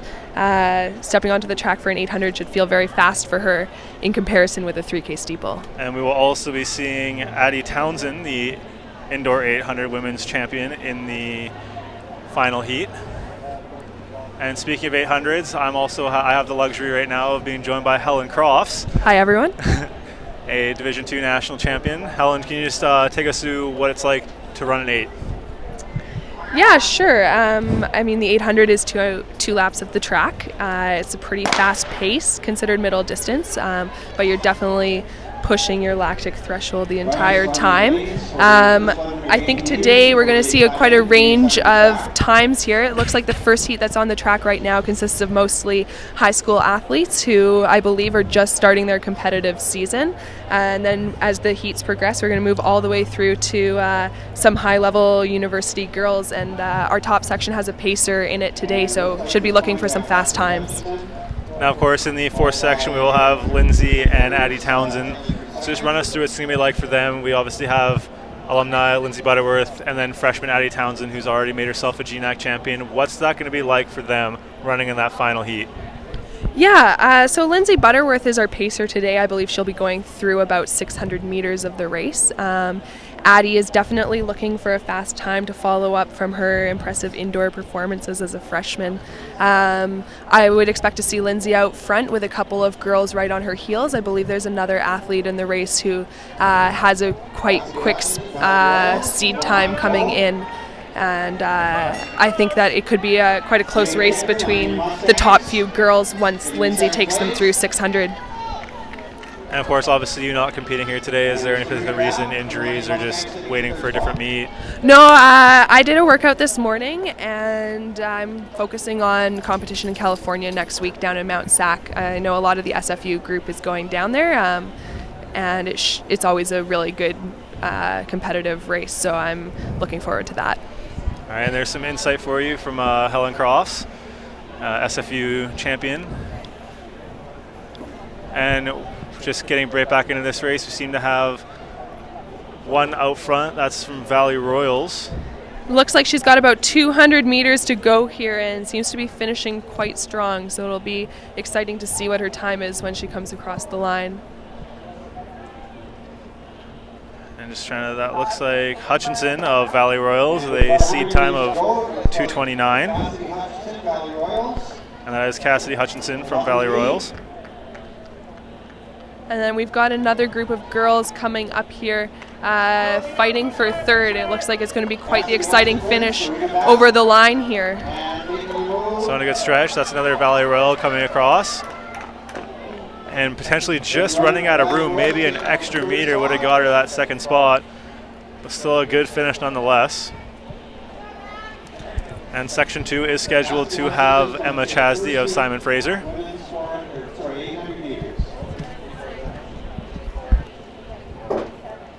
And right there, going by your screen, you saw Addie Townsend, who will come back out in the fourth section to run. And just some of those results from the 400s. We have the men's results now. And the top time posted by redshirt Joel Webster, who was the GNAC champion for Simon Fraser, with a time of 48:11. Cameron Privia clocking in a time of 49:66. And then the next trio of clan athletes, Hutchinson, Parks, and Karamanian, respectively going 51:70, 52:47, and 52:71. So some good performances there from the clan athletes. Looks like Heat 2 of the women's 800 is about to get underway. We've got a couple athletes from Seattle Pacific University in this one. It's another GNAC competitor of SFU, as well as 2 athletes from UBC. We've also got Simon Fraser's Emma Chadzi, our 3K steeplechaser, opening up with an 800 today. So we're going to field Calverley, Rollins, Gary, Miller, Chadzi, Kettle, Carroll, and LaPointe. So we do have some Seattle Pacific, some UBC, and the lone SFU. And they're off to the start of the 800 here. So again, this being section 2 of 4 in the women's 800. And at the beginning, the runners from UBC are trying to jog. And that looks like UBC out front, taking this one so far. 180 mark. Just past the merge point, approaching 200 meters into the race. Looks like UBC and SFU up front, with Seattle Pacific sitting in 4th.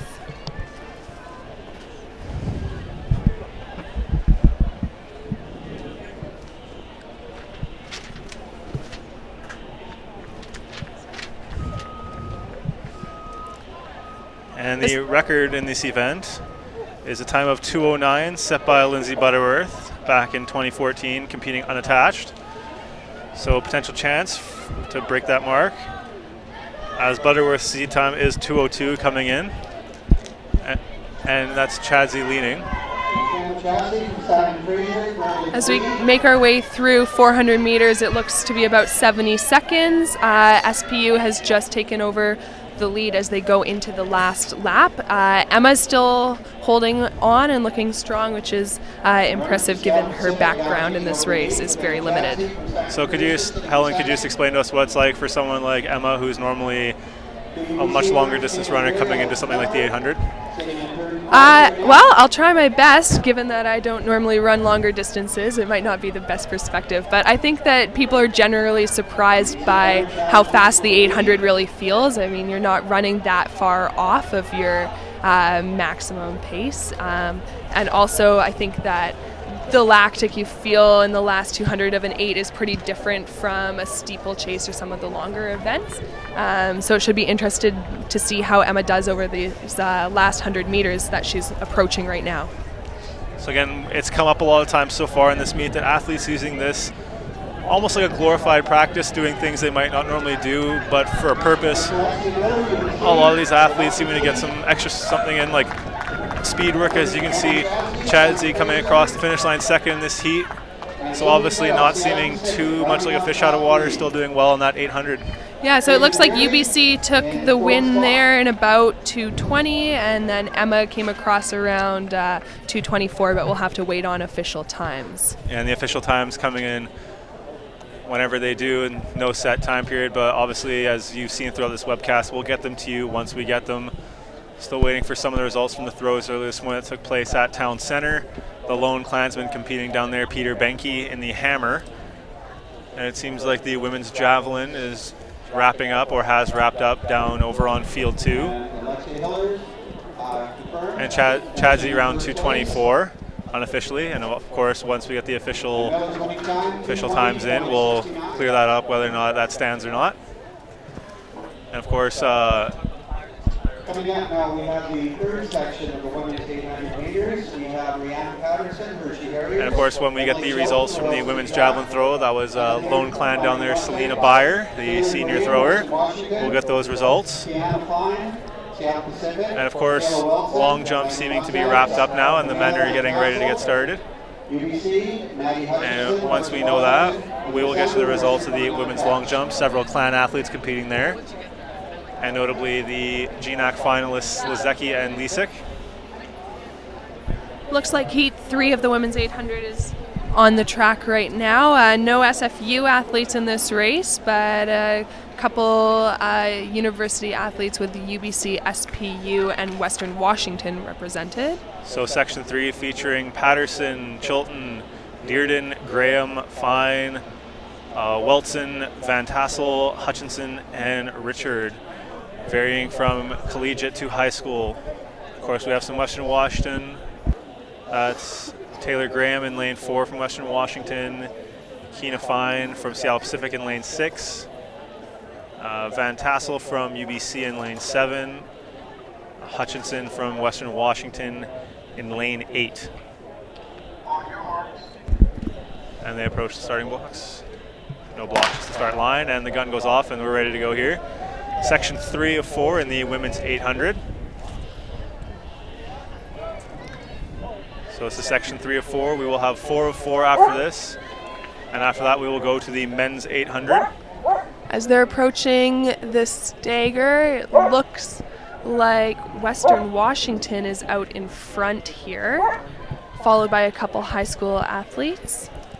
So again, this mix of the high school and collegiate, definitely a good opportunity for some of these local high school kids to get some quality reps in against some good competition, maybe push themselves, put in some good times, simply being forced to rise to the occasion against some of these collegiate athletes. And of course, especially as the heats progress, you will see faster times. So especially these like third and fourth sections, definitely we'll see some good times, some good athletes performing. So approaching 400 meters into the race, it still looks like a tight-knit pack here with two people sharing the lead. And it's looking like some UBC, some Western Washington right up front. Looks approximately 67 seconds for 400.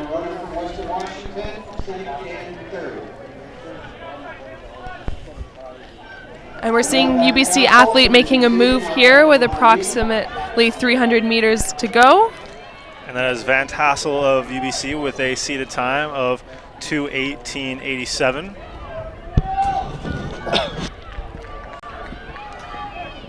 And now we have a change in the lead with one of our high school athletes moving to the front.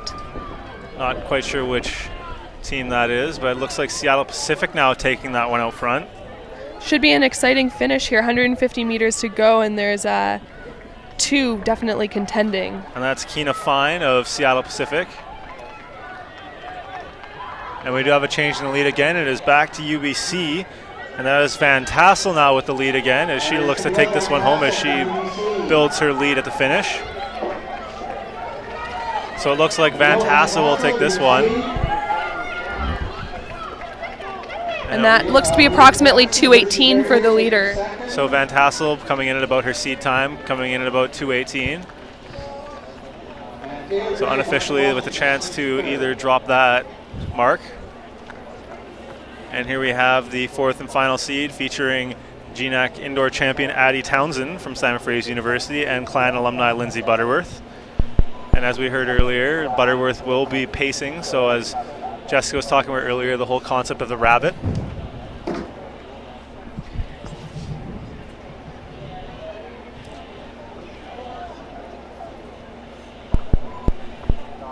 So we'll see how this goes out, but it looks to be about 3 girls here seated from 210 to 212 who I imagine would all be contending for the lead today. So we've got Addie Townsend from SFU, Haley O'Connor, and then Stephanie Dacre from T-Birds. So again, the interesting idea of the rabbit, try and get a good time in. So this could be Butterworth trying to set up Townsend for a good race here. And they are starting off in adjacent lanes. Looks like Butterworth in 3, Townsend in 4.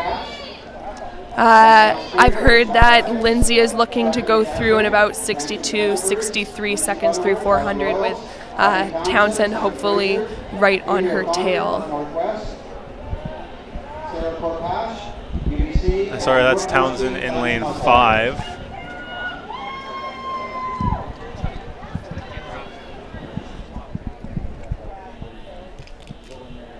And we'll try and grab Addie for a quick interview after the race, but we'll give her some time to catch her breath before we pull her over here. And the runners are at the start, waiting on the officials. Looks like something malfunctioned with the gun there. They're going to have to try another start. So just waiting now. Runners a little relaxed time, get themselves reset up.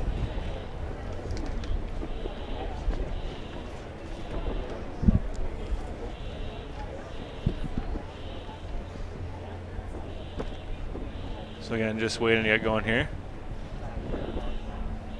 Conditions are still looking great today. Very warm out, minimal breeze, so should be a good race. So again, still waiting. And there's the call from the official as the runners head to their marks. And there goes the gun, and we're off. And you can tell the 2 inside, Butterworth and Townsend taking this out hard.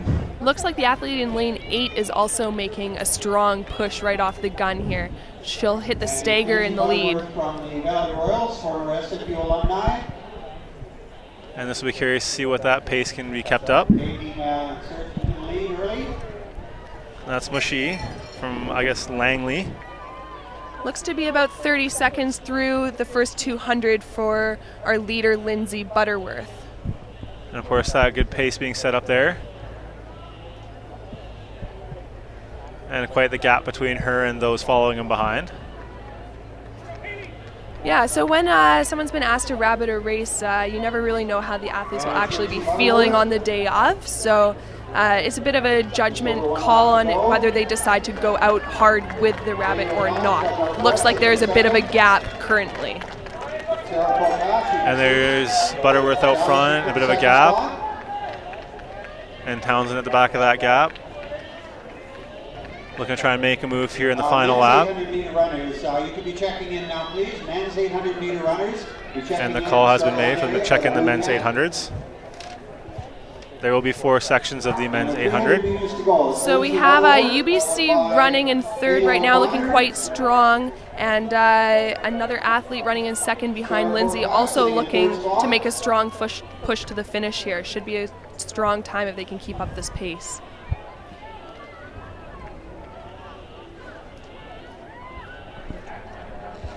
And it appears as though Townsend has dropped out of the race.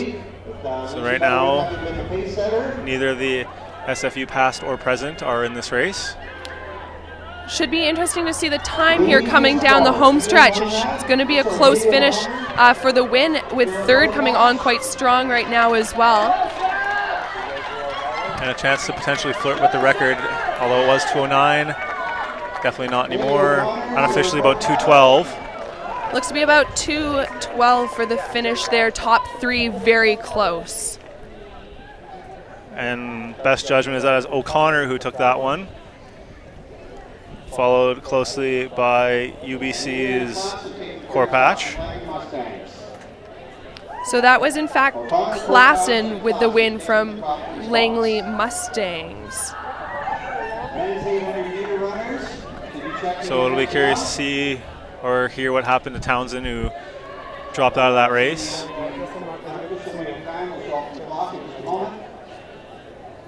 When we have that information for you, we will get that to you as to what happened in that race.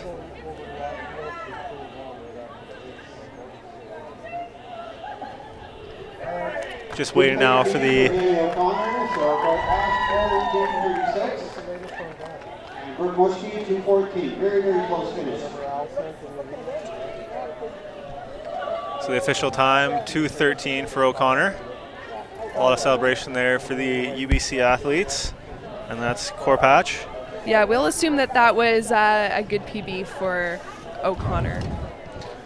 And just to look at what's coming up, we still have the men's 800 coming up at about 2 o'clock, so scheduled to begin in 4 minutes. We'll have the men's and women's 200s. That's scheduled to start at 2:15 and 2:35 respectively, women then men. We'll also have the women's 400 hurdles and men's 400 hurdles starting at 2:55 and at 3:10 respectively. In the triple jump, we'll have women's triple jump starting at 2:15 and the men's long jump at 3:15. So some field events to watch out for. We will have that. We will have action for you over at the jumps, and then the rest of the track events leading up to the 400 hurdles. And it looks like we've just received some throws results from this morning, so I'll let Luca go through those. So we have results from the women's hammer, and no clan athletes in that. And Felix Allen, Lightning Mustang. Section 1. Still waiting for the results of the men's hammer that took place this morning. We do have the results from the men's discus. And that was taken by the guys of Western Washington. Brandon Pless with a mark of 46.38. Brian Lee with a mark of 45.41. So that was the Western Washington throwers.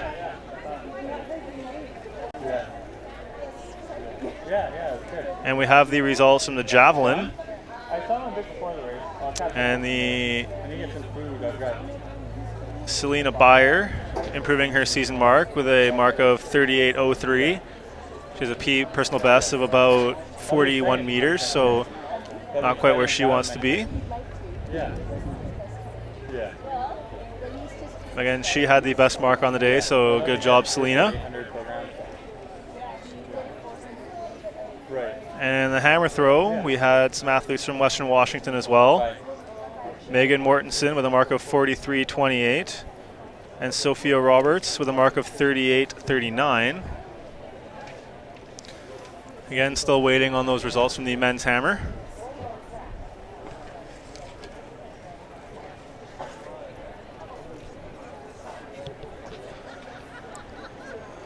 So again, we have the men's 800s coming up. There will be 4 sections of this men's 800. We do have plenty of SFU talent in these heats. In Heat 1, we will see David Sawatsky with a seed time of 2:04. And he is the lone Klansman in this heat. So David looking to come off, he's coming off injury here and physio a lot with an Achilles problem. So hopefully he'll be able to finish the race and put in a good time. We'll also see Jonathan Abebe in section 2, so another Simon Fraser athlete. Mateo in the 3rd section. And the final section we'll see Ephraim Tedeschi, Dylan Freinhofer, and Carlos Vargas. But right now we're underway with section 1 and Simon Fraser's David Sawatsky. Also in section 1 we have Bussold, Bureau, Sterling, McLeod, Walker, Doherty, Sutherland, Allen, Torres, and Gary. So after about 200, seems to be about 28 seconds through 200 there for the leader, who's got a bit of a gap on the rest of the pack, but you never know what will happen in an 800 here. It's pretty rare to lead from gun to finish. So we'll see how things end up. And then we'll see if the pace can hold. That looks like a Valley Royals uniform out in front, which is Tanner Gary coming in with no seed. And that's David Sawatsky right up there in the middle of that first pack. He's with some Seattle Pacific runners. So some good GNAT competition here in this first section of the 800. And Sawatsky looking to make a move on the outside there as he makes his way up that pack. So that was about 59 seconds through 400 for the leader. We'll see what kind of pace they can hold up here for the second lap. It's definitely starting to string out a little bit. And again, that is presumably Tanner Gary from Valley Royals out front. That gap closing quickly now as Seattle Pacific runners are making a move.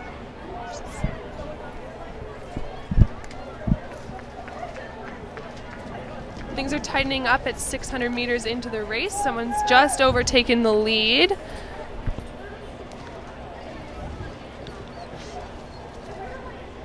And just waiting to see coming around the home stretch. Sawatsky still, he's falling behind a little bit, and it's looking like Gary.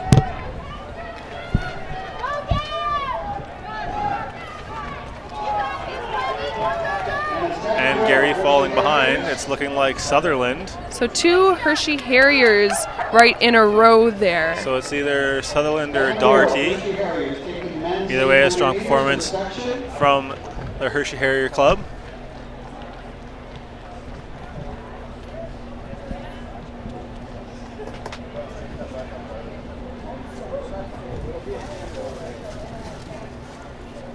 And again, moving to section 2,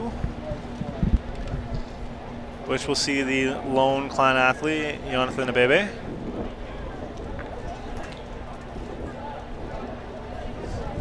Stefan Bureau, winning time 2:01.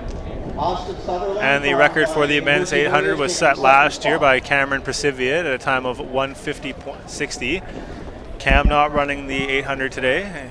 The final section will consist of some Simon Fraser athletes, however, featuring Ephraim Tedeschi, Dylan Freinhofer, and Carlos Vargas. So we've just received the results from the women's 800-meter run here. So top 3 in the women's 8. Haley O'Connor from Club Northwest with that time of 2:13.02. followed right behind by Sarah Korpach of UBC with a time of 2:13:38, and Brooke Mushy of the Langley Mustangs with a time of 2:14:18. And we'll quickly look for the Simon Fraser athletes. And Emma Chadsey with a time of 2:24:36, and Addie Townsend with the DNF. So waiting to hear on what caused her to drop out of that race.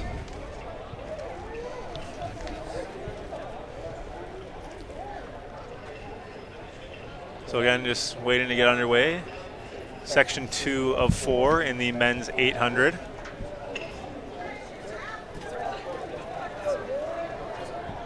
Coming up now, we have section 2, men's 800 meters. We have Christopher Don, Patrick Thunderbirds, Luke Harris, Norwesters, Eric Pollard, unattached, Nathan Lowen.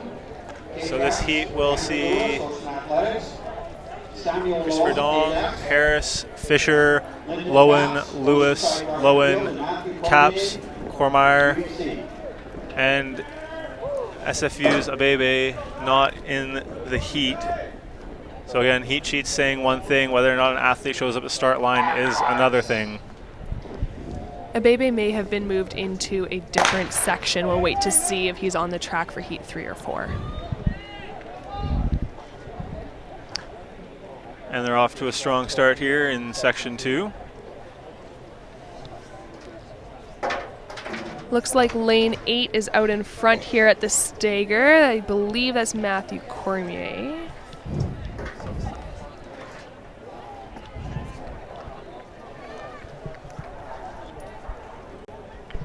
And that 200, that was approximately 28 seconds, so similar pace to the previous heat. So again, similar stories between heats 1 and 2. Maybe get some faster heats. We did definitely have faster seed times in section 3 and in section 4. It looks like the Valley Royals athlete is out in front here. And based on the crowd cheering, this apparently is now Tanner Gary. And that was about 57 seconds through 400, so a bit faster than the previous heat, and he does have a sizable lead at this point. And Gary now with probably about a 20-30 meter gap here and strongly increasing it.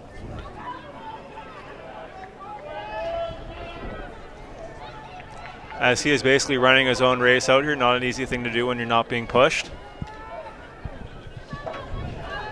Yeah, he probably has a good 50 or 60 meter lead at this point, and he's still looking strong, so it should be exciting to see what time our leader comes up with today. So apparently this in Heat 2 is now Tanner Gary from the Valley Royals Track Club. Out there in Abbotsford doing a good job. Looks to be a time of about 1:56 low. Very impressive time running out front by yourself, especially as a high school athlete. I imagine he'll be quite happy with that race. So getting ready for section 3, we will have a lone clansman, Mateo de Dalmasis. Although it looks like he will not be stepping onto the track for this third section. Mateo was entered in the 1500 meters earlier today and did compete in that race. So sometimes athletes will be entered in 2 races, and the second one will just be taken by ear to see how they're feeling. So I imagine he is quite tired from his previous race and therefore won't be starting today. We did have Mateo running that 15 earlier, so potentially scratching the 800 after running that 1500.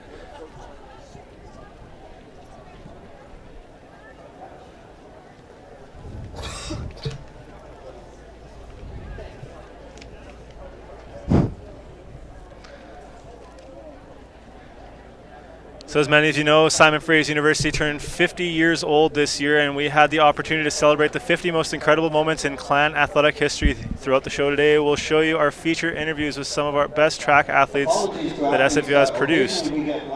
And by happenstance, we are here with Helen Crofts, the woman who broke the NAIA's 25-year-old 800-meter record, and at the 2012 NAIA National Championships, a record set by her own coach, Britt Townsend. It was actually in 2011, folks. And we'll have a quick look at that.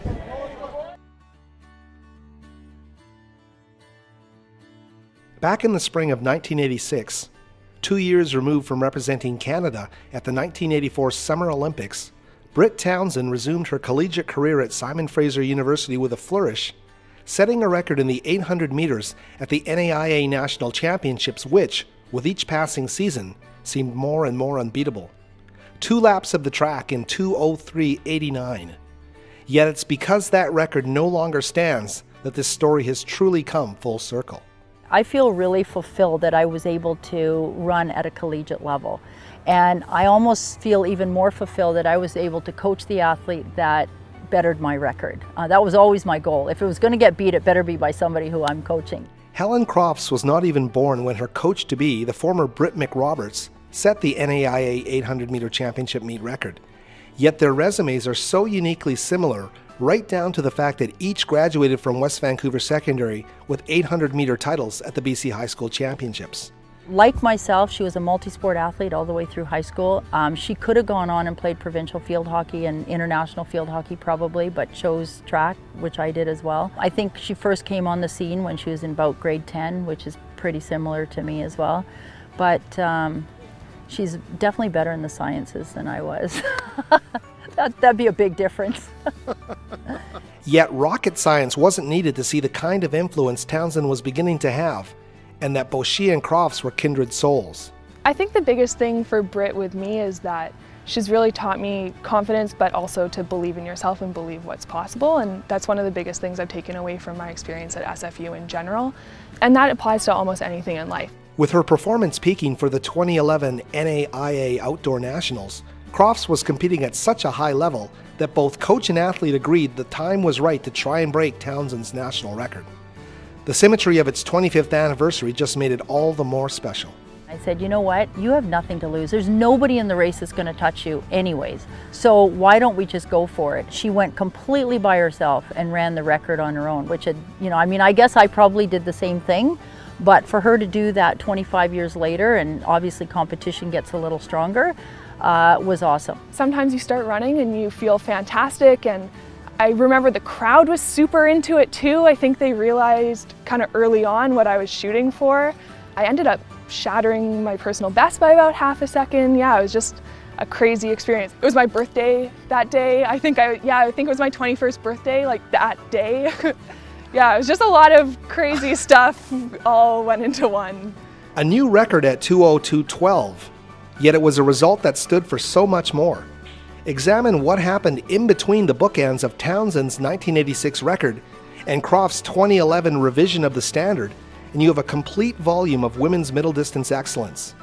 There's 3-time Olympian Leah Pels, there's Julia Howard and Rebecca Johnstone, there's Crofts and 2012 Olympian Jessica Smith. And just this past season, an 800-meter champion at the NCAA Division II level in Lindsay Butterworth. It's the very definition of tradition.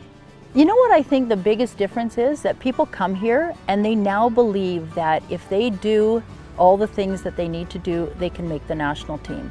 That my vision is long term, and I'm hopefully providing them with a platform to really get to the top level. I came to university having run 2:10 or 2:11 for the 800 and down to 2:01. Like, that's a huge improvement. And I think, you have those people to train with, and we're pushing and pulling each other to be our best all the time. So I think the history is going to continue.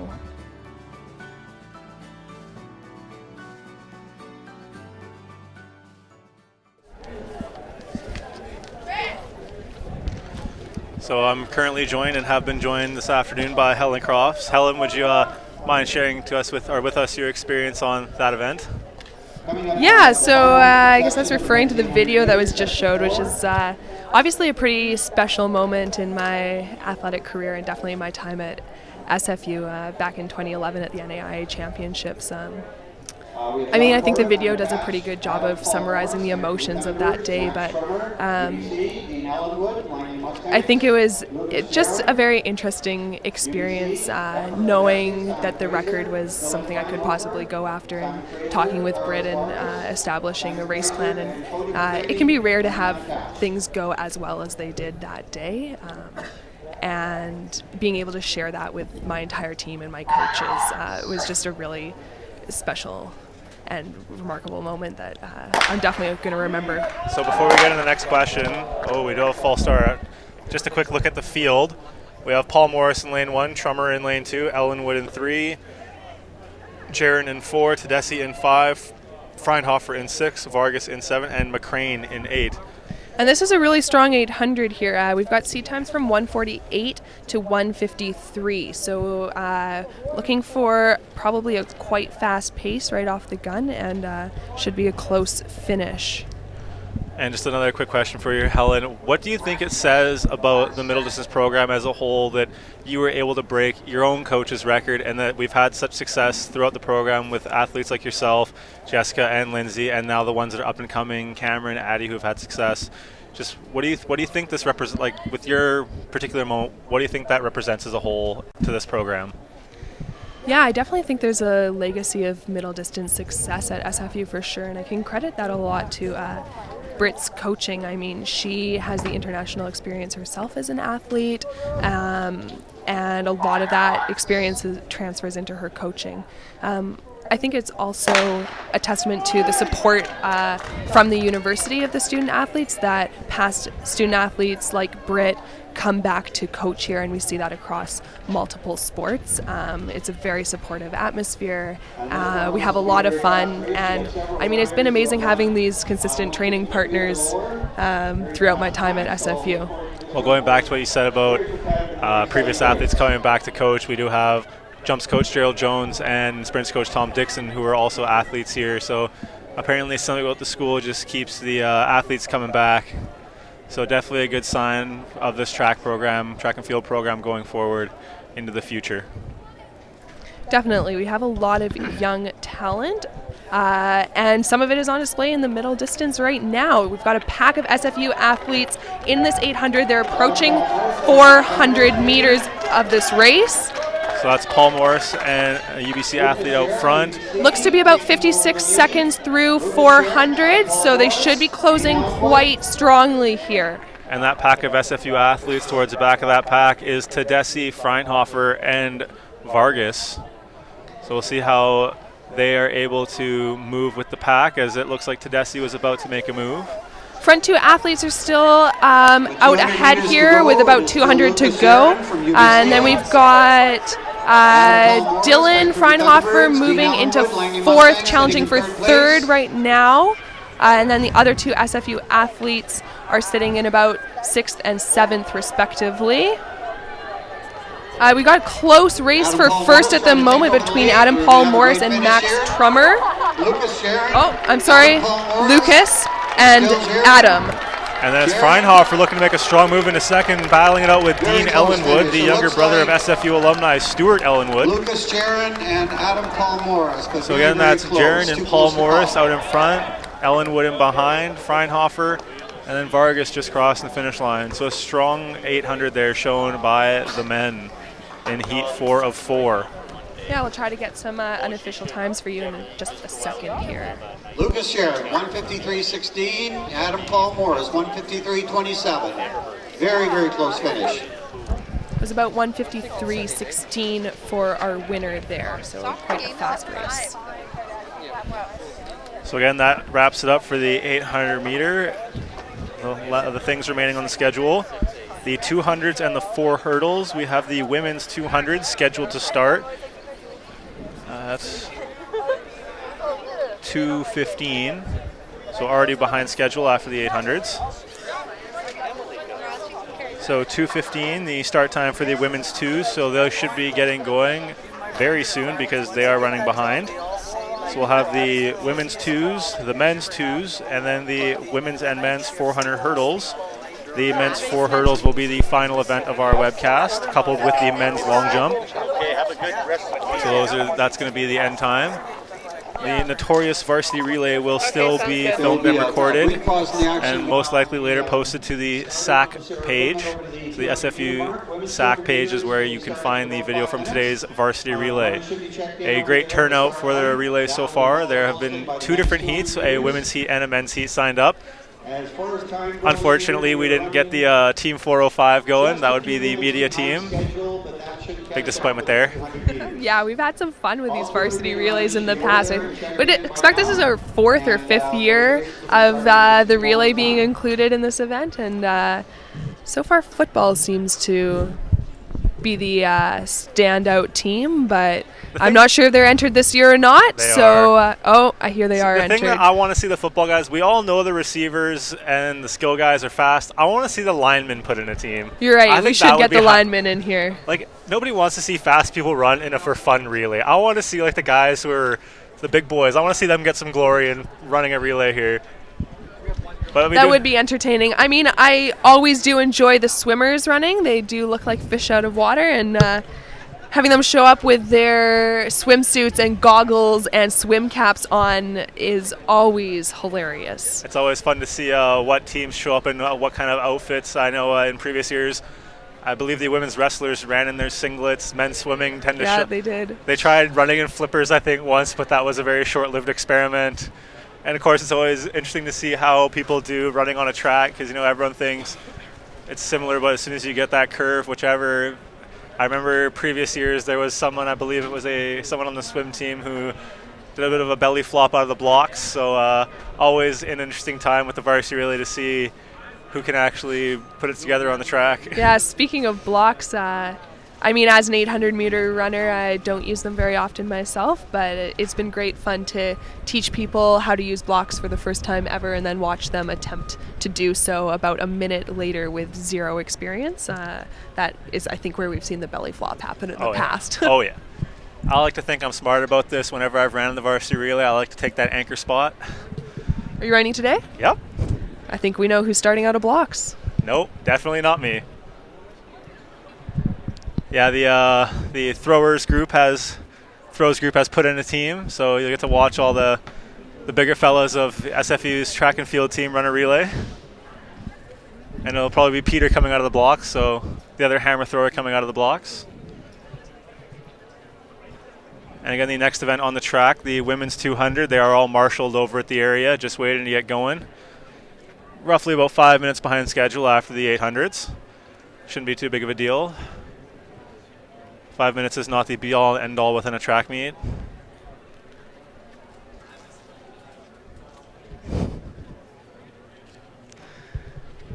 And of course, we will have the women's triple jump coming up later today, roughly at about 2:30, I believe.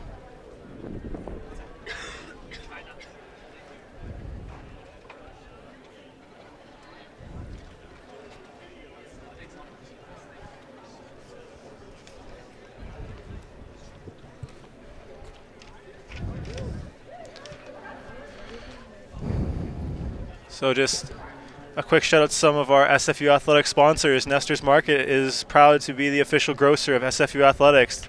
They are your local grocery store which offers a full selection of items including organic, all-natural, gluten-free, and much more. Visit Nestor's Market today at the Cornerstone. White Spot is a proud sponsor of proud supporter of SFU Athletics, from cheering on the sidelines to providing award-winning burgers to fuel athletes and fans before and after a game. White Spot has your back. Find a location near you at whitespot.ca. The Keg is a proud sponsor of SFU Athletics. Visit a local Keg restaurant after the game tonight and make that the best play of your night. The Keg Steakhouse and Bar. See you tonight. Take your next hotel stay to new heights at the Simon Hotel, located on the SFU Burnaby campus. In addition to the breathtaking views from one of the Lower Mainland's highest hotels, guests receive complimentary parking, access to the SFU Fitness Center and pool, and discounted rates at the dining hall. Visit their website at sfu.ca/stay here.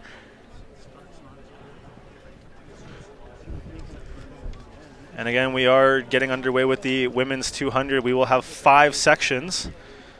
Lane 1 featuring a Simon Fraser athlete and Mackenzie Stewart, the freshman multi-eventer. And there you can see Stewart on the inside, supposedly in lane 3. So the women's 200, section 1 of 5, featuring States Jones, Stewart, Markian, Gomerman, and Ronce. And of course, you can see the record there, 25:05 by Becca Hoke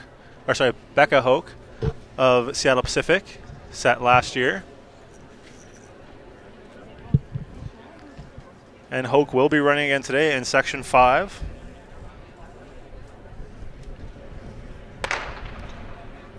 And there goes the gun, and there go the athletes. It's looking like Ronce on the outside. Stewart making a good push.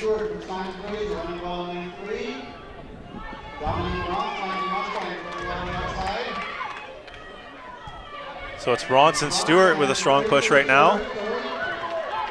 Ronce is looking strong here. See if Stewart can hold off and keep second. Looks like she's about to get caught on the inside. However, it looks like she will hold off States Jones.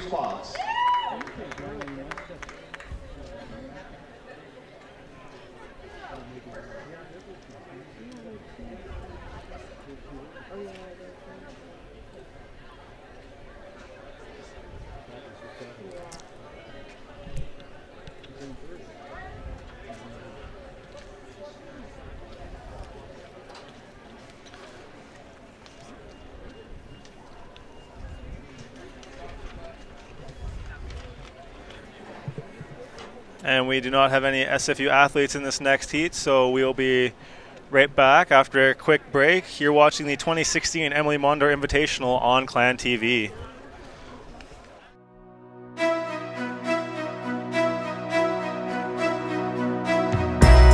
Mountain high, we innovate, requesting minds and educate.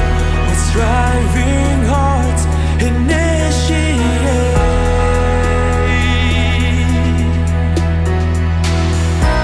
We honor this, our native land.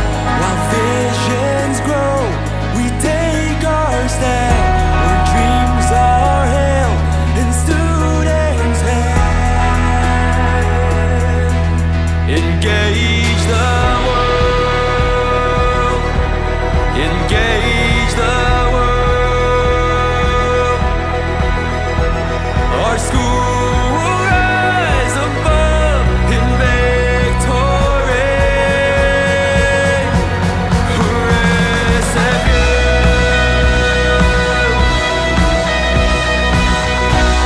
Building here community where knowledge grows, we're strong and free. We'll change the world with unity. Engage the world. Engage the world. Our school will rise above in victory. We're SFU. We're SFU. We're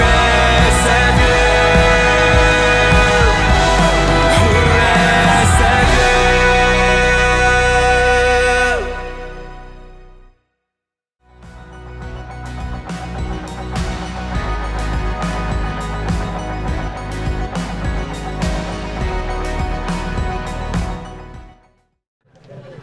And welcome back to the 2016 Emilie Mondor Invitational here on Clan TV. I'm your host, Luca Molinari. We are in the midst of the women's 200 meter. That was just section 2 of 5. We are now ready for section 3 of 5.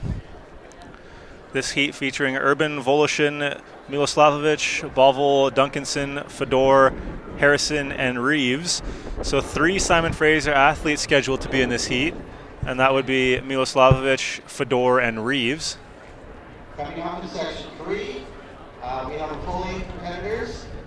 Lane 1, Jessica Urban, Vancouver Olympic. Lane 2, Diana Voloshin, Norwesters. Lane 3, Raquel Milosavljevic, Simon Fraser. Lane 4, Logan Bovell, VOC. Lane 5, Dave Duncanson, running on the cash. So again, the women's 200. The record there, 25:05 by Becca Hoke. She is running today in section 5. We do have a lot of strong runners running in that 5th heat as well.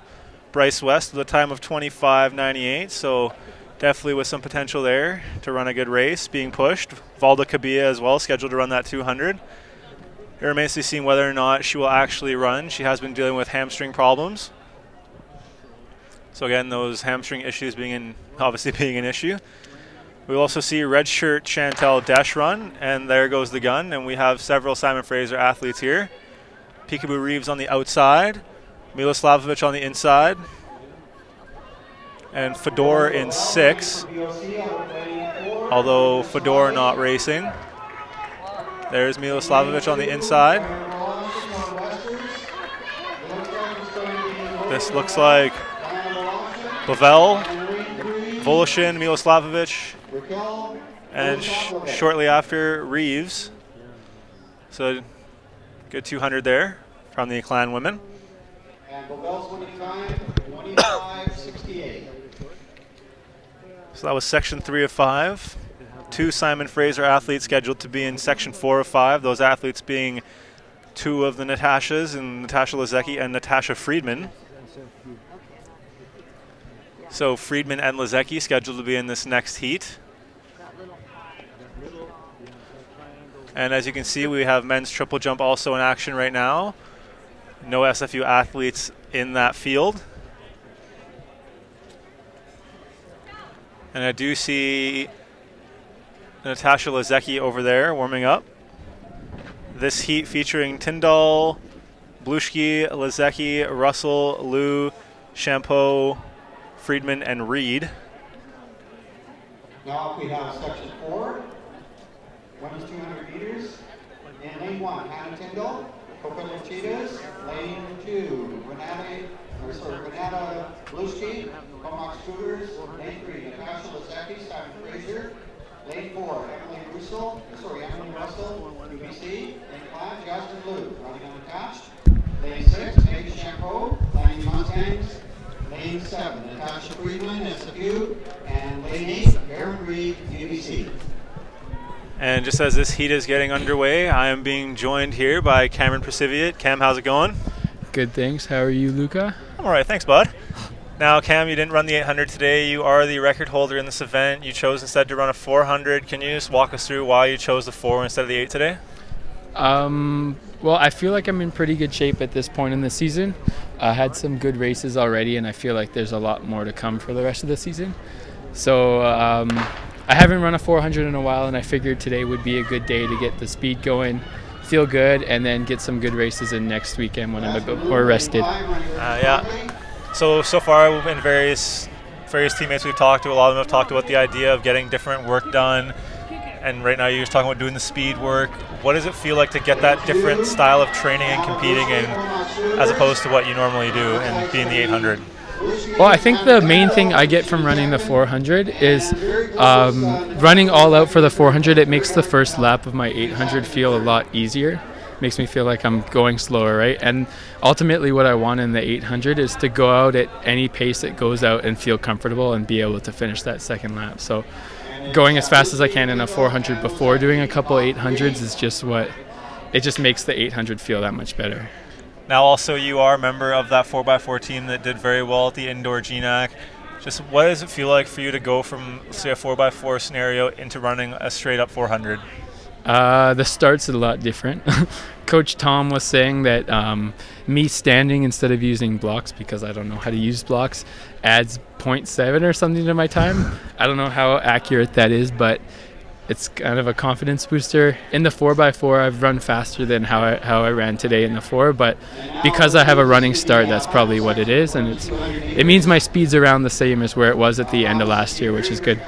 So I was just about to ask, does it have that extra feel when you're running that 4x4, the team thing, a little more on the line? Oh yeah, definitely too. And it's different in the 400 because by the time I get the baton, it's run like an 800 where everyone runs in lane 1 and it's kind of like you can pass people, whereas today was just like stay in your lane the whole time. And I had Joel ahead of me to look at, but essentially I'm just running for myself. And you mentioned Joel. So what was it like to run with Joel? Obviously there's the great rivalry between him and Callaway.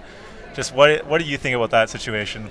Well, it's always fun to compare because Joel, like being events that are so close in the 4 and the 8, and a lot of times 400 runners don't run the 800. There's always a lot of joking going around between the 4 and the 8 runners, and now I give it a little bit more appreciation for those 4 runners that can gapped me so much in the first half of the race, but I'm still waiting for all of them to join me in an 8. I'm sure that'll be the day. Yeah, it might be kind of hard to get them convinced. All right, well, thank you, Cam. I'm sure you have other things to get going on. And good luck in your future endeavors this season. Thank you. Thank you. And we're just getting set for Section 5 of the Women's 200. This section featuring some SFU talent in Bryce West on the outside. And it also does feature the record holder, Becca Hoke. And West is not running, but we do have Valda Kabia and Chantel Desch. And Becca Hoke with a very solid time, and same goes for Valda Kabia. Valda Kabia from Simon Fraser. Looks like the second spot. And Valda taking that second spot, dropping straight to the track after. And if you can see that heavily taped left leg, she has been battling some hamstring problems throughout this season. Something to keep an eye on as the season progresses. Why she only ran in the one event today, not trying to do too much too soon. Really taking it easy, getting one event. And she seems to be having some struggles over there at the finish line, being attended to by physio Tanya Rank. Again, Valda dealing with some hamstring problems throughout the season. So there you can see Valda working with physio Tanya Rank. And if you can't see it there, the heavily taped left leg, and then now being attended to by sprints coach Tom Dixon.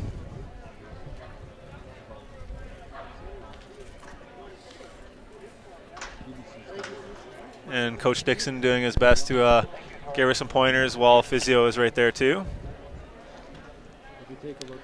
Following the women's 200, we will move to the men's 200. We will have some Simon Fraser athletes scheduled to compete. However, as we've seen so far throughout this meet, simply being scheduled to compete does not mean you will see the athlete there. They are susceptible to scratching due to injury or just not feeling like racing.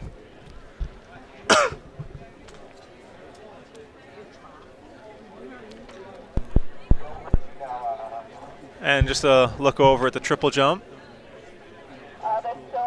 It looks like it's still the men triple jumping, so field events running behind. We have 4 sections. These are track finals as well. Section 1, lane 3, we have Renea States-Jones running on the catch.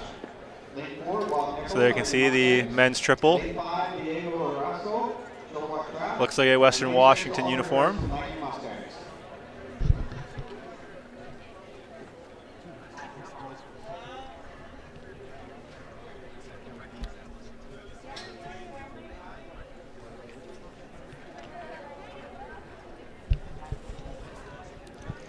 And for the men's 200, there you can see the record at 21:40, set in 2010 by Andrew Boss. And the first section of the men's, we have Snavon Poe, who had a very strong section in the 100. Bob Nickel, Diego Arasso, and Harrison.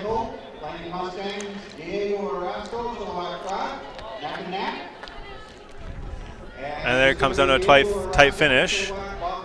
Looks like Nickel and Arasso, with Harrison coming into the finish. And again, another look at the triple jump. So that's good for us. But I'm just saying, these guys that have done that, like Kevin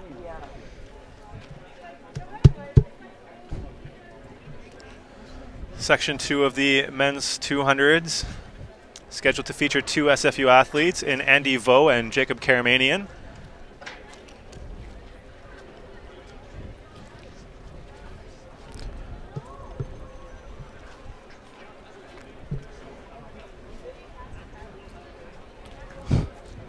Coming up now is heat 2. And here we go, some more look over at the jumps. Still waiting for the start of the women's triple, where hopefully we'll be able to see Ella Brown defend and potentially break her record. I guess the jump's going a little behind. They did have quite the large field for the women's long jump.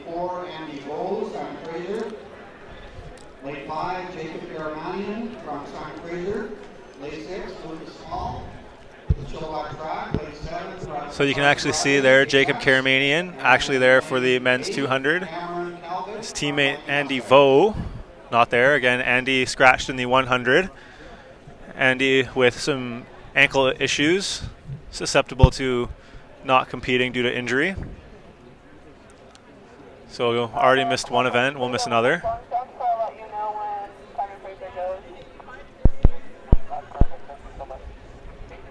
So this heat will feature Karamanian from Simon Fraser.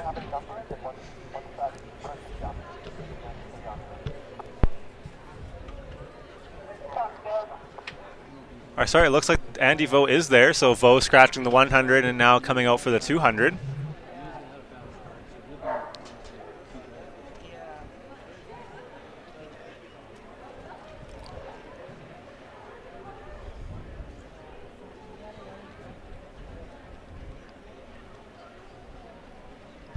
Just waiting to get underway here as the runners get into their blocks. And there they go. So this heat featuring Runkle, Vanguarden, Brubach, Vo, Karamanian, Small, Bradley, and Kalbick. And that looks like Andy Vo out very strong. So it's looking like Andy Vo and Karamanian. Coming out on top is that's Carson Bradley of the K-Jacks with a very strong finish there in the 200. And Andy Vo taking the top 3 spots. And then Vo and Karamanian. So you can see Karamanian, a senior this year, initially recruited to be a decathlete. However, a torn tricep in his freshman year kind of derailed that. Now you can see Karamanian today has already run a 400, a 200, was scheduled to throw javelin. Can't see the javelin run up from where we are, so not sure if he actually ran that. But still a very full palette for Karamanian today.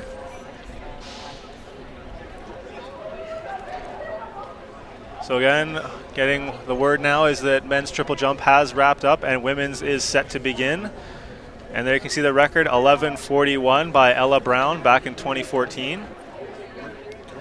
Now a thing that potentially a very breakable record, Ella has jumped over 12 this year, last week down in California when they were at Stanford and San Francisco State.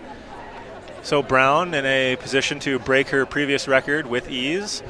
Conditions are good, not sure about her health, but seems healthy, so hopefully a good day for her. She did run the 4x1 earlier today in that third leg, scratched the 100, potentially trying to stay healthy to get a good mark here in the triple.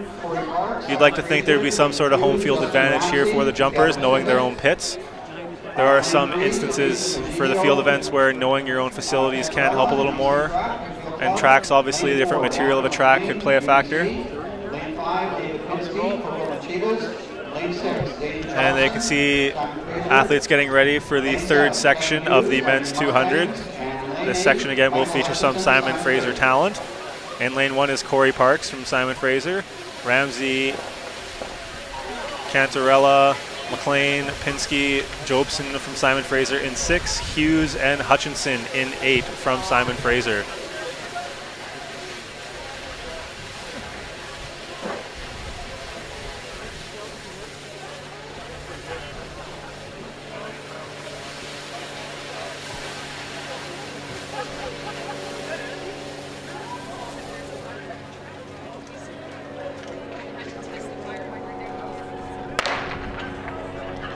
And the gun is off, and I can see Hutchinson and Jobson and Parks, so the Simon Fraser talent.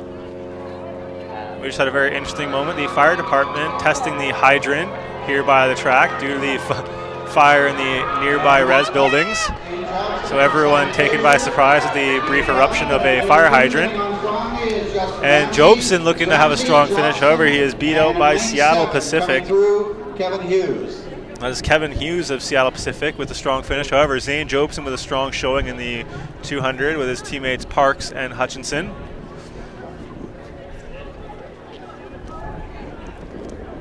So a very interesting turn of events here right before that 200 with the eruption of a fire hydrant right beside the track. And there you can see Jobson ran a 100 earlier, and as you heard from Kellaway earlier, if something is to happen to Saeed, then Jobson will be the one to take that final relay spot.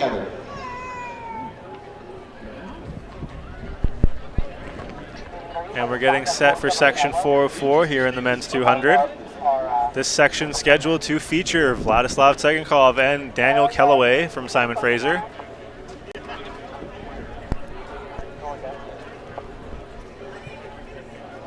So again, some Simon Fraser talent in this next section, Kellaway and Tsegenkov. And now we have the final heat, number 4, men's 200 meters.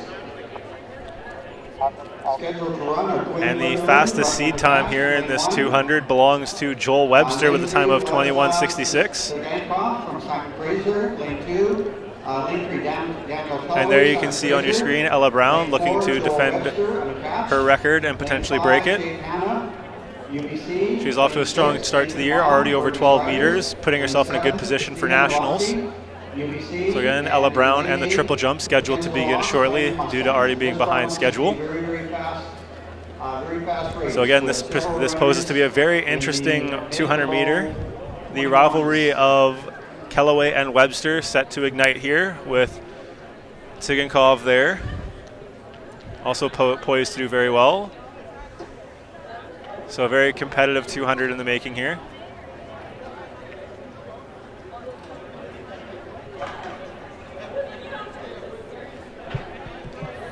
And again, the record 21:40 set by Andrew Boss back in 2010.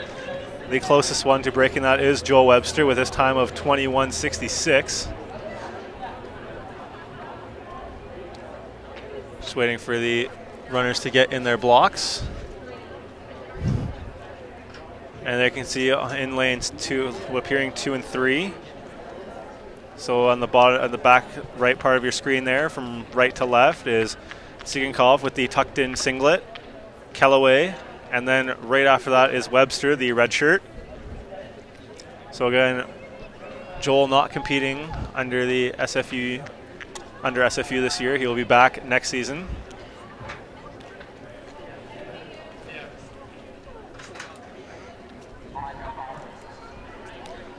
So 200 getting set to start.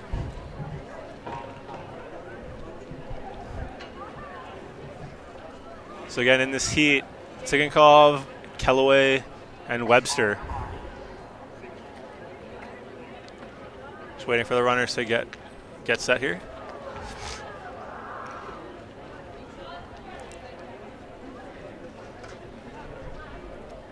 And this is the final section of the men's 200 meter dash, as the men are in their blocks and getting ready to go.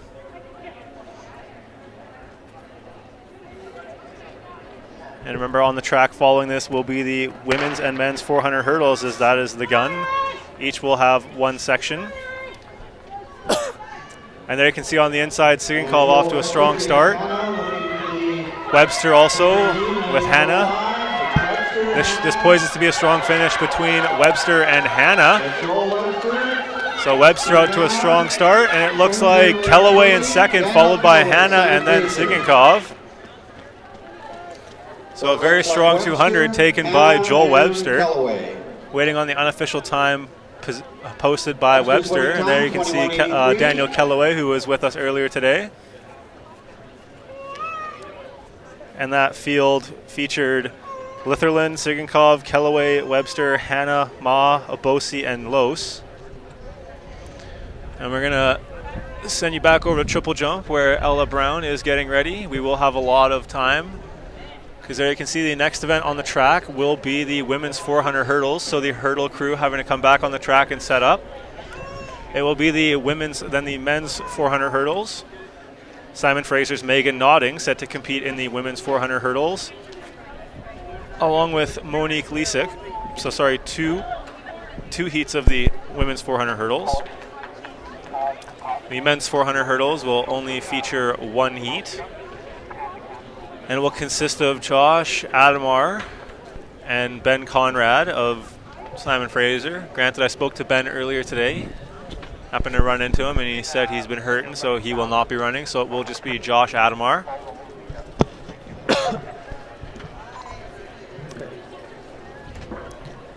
So again, just waiting for events to start. You can see triple jump, the pit being prepped and ready to go.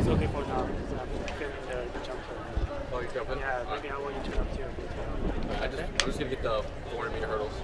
A long afternoon over there at the jumps pit, set off by the women's long jump with a section of 22. So a lot of time over there at that jumps pit. A recipient of new sand recently, fun fact. Although it may not seem like much, the jumpers were very happy to get new sand in their pits.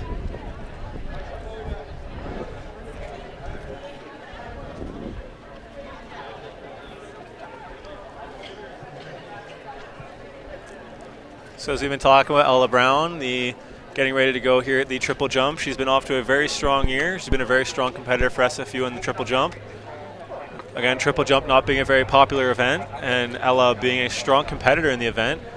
She's been a GNAC finalist since her freshman year, and now in her third year, poised to potentially go to nationals. She finished, I believe, second at indoors this year in the GNAC, and off to a strong start with a 12-meter jump down in California. There you can see being prepped by the officials. Brown on the left in the blue and long black tights. The next event on the track is going to be the women's 400 meter and it looks like the hurdles are set up, and we are getting ready to go. Start area. That event is scheduled to start at 2:55. And that's supposed to start at 2:55, so 5 minutes of downtime on the track here so far. 6 minutes time, the meet is back on schedule. So after the 200s, the meet is back on schedule. We were behind schedule following the 800s, but now back on schedule following the 200s. So sprints following their speedy nature and getting the track right back on track. So 5 minutes, and then we will get the women's 400 hurdles. And until then, we will wait until women's triple jump is starting. So we will have you over at the triple jump. As you can see, the BC Athletics officials giving the rundown of what they expect from the athletes.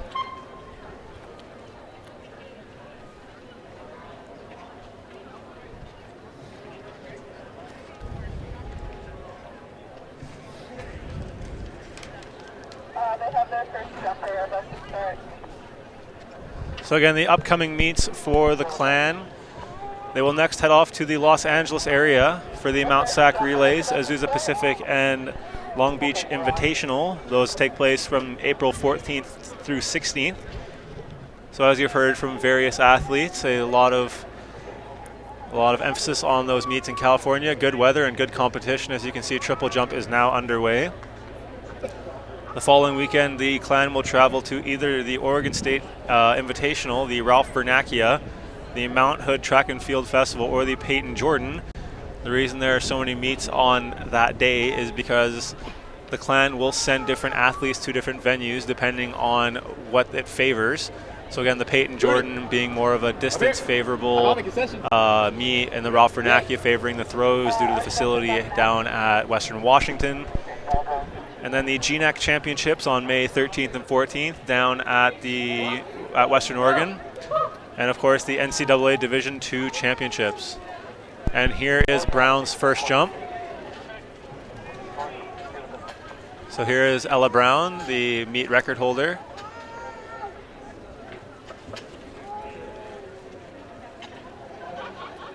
And coming down the run-up.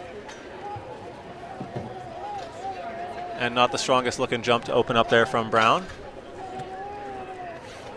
And then you can see her signaling over to her coach she needed to get more lift. And that's clan jumps coach Gerald Jones having a word with his athlete. And just another look at that jump. And you can see that lack of lift she was talking about. A good triple jump, you can really see them bounce off that leg.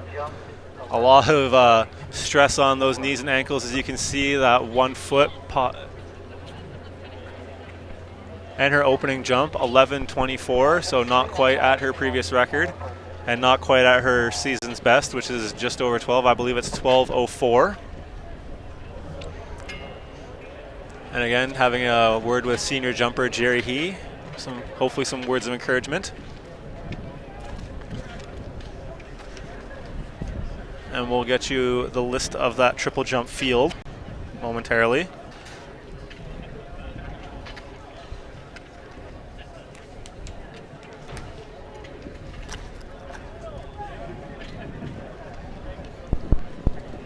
And still waiting to get underway with the women's 400 hurdles.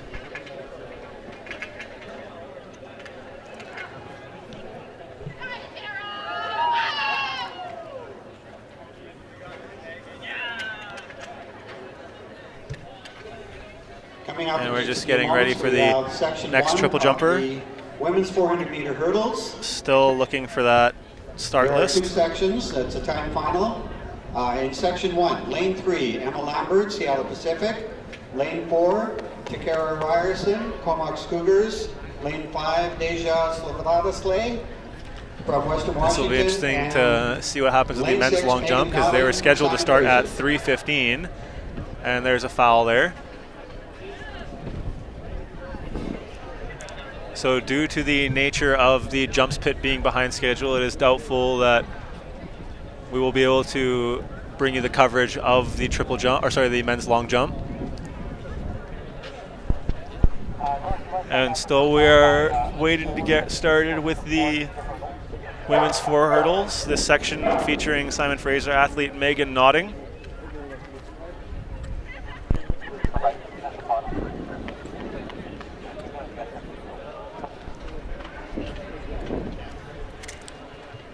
And here we have UBC athlete for the triple jump.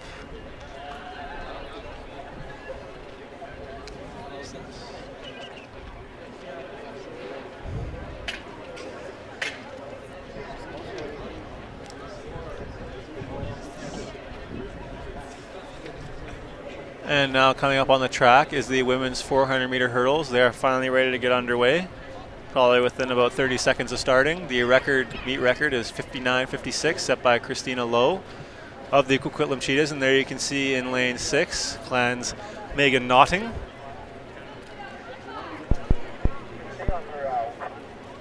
Notting, one of 2 Clan athletes scheduled to be in this women's 4 hurdles. Lisik is scheduled to be in the second section.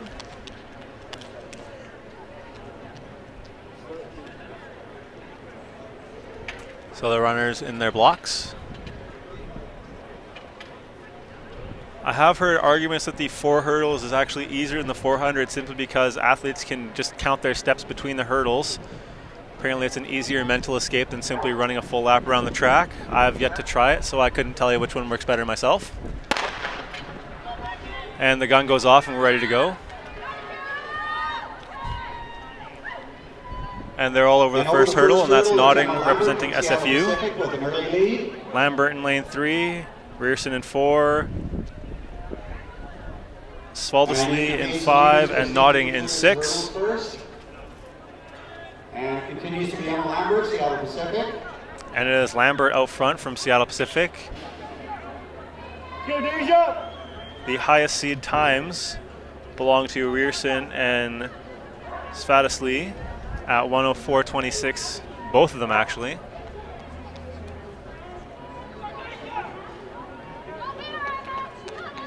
Let's go, Deja! And here we are coming around the home stretch as Notting has fallen behind. And that is Western Washington's Svaldesley.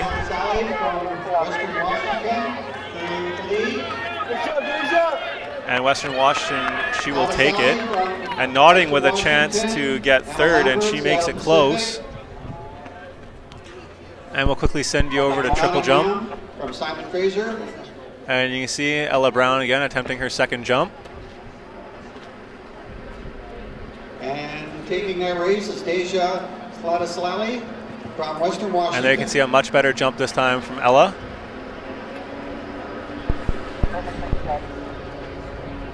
You can tell right there, a little celebratory fist bump there. Remember previously she was talking about that lift with Coach Daryl Jones, and here you can see the amount of drive she gets on each step. Much further into the pit this time.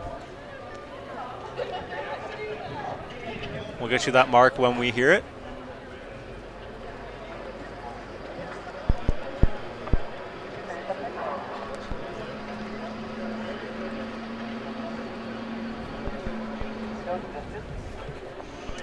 And the second section of the women's 4 hurdles set to go. And up next now we have The clan was supposed to have Monique Lisick in that fight, or sorry, that heat, but she does not appear to be warming up. Monique Lysak, Simon Fraser. So Ella Brown has broken her own meet record with a jump of 11:56. Again, still not matching her season best, but still a good jump and a meet record, and she will likely have 4 more attempts, so plenty of chances to improve it. And just another look at that record-setting jump.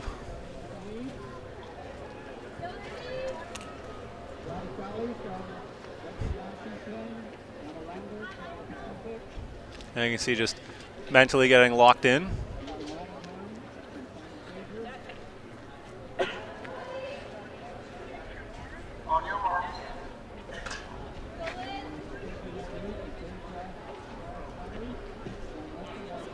And there you can see that record-setting jump. Some good drive there from Ella. And the second section of the women's 4 hurdles, Gummer, Lisick, Timms, and Luquin. Although Lisick scheduled to be in lane 4, and as you can see on your screen, lane 4 empty. Therefore, Monique is not in this race.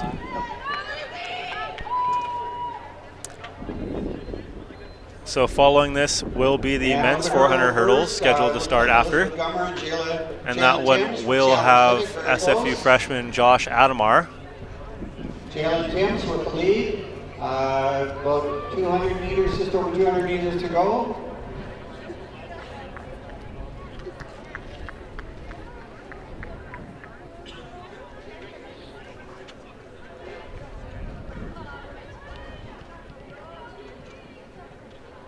And here you can see the women coming around, just about to round the home stretch.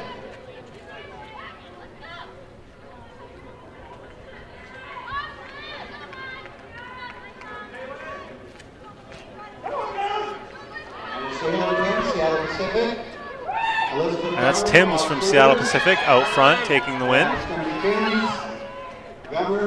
And she'll take that in a time of about 1:01. Emilie Mondor from Seattle Pacific taking the top 3 spot. So again, we will shortly be having the men's 400 hurdles scheduled to start at 3:10. Jalen Timms of Seattle Pacific.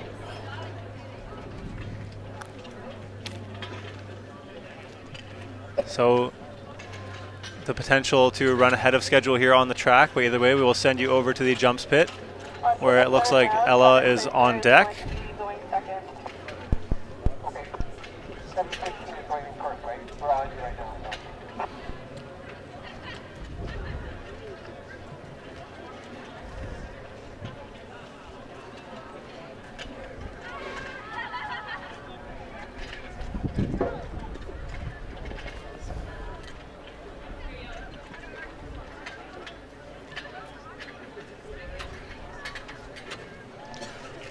And just some results for you while we're waiting to get going here. The results from the men's hammer. In first with a throw of 50.73 was Western Washington's Brandon Pless.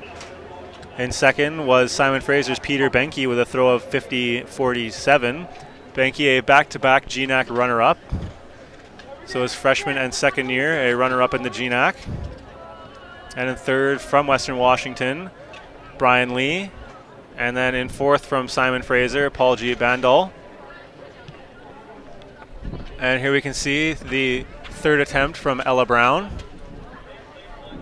looking to potentially expand on her meet record.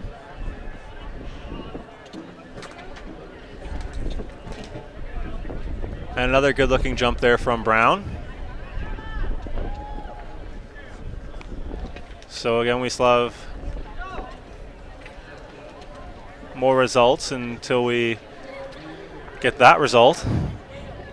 The top 3 for the men's 200 were Webster, Kellaway, and Hanna, with Tsigankov close behind in fourth. Webster with a time of 21.85, so a very good showing there from Webster.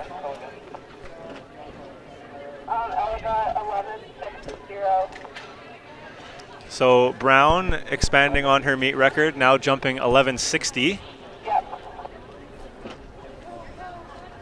So she had the record, and now every jump she has a chance to keep breaking it. So a good sign there.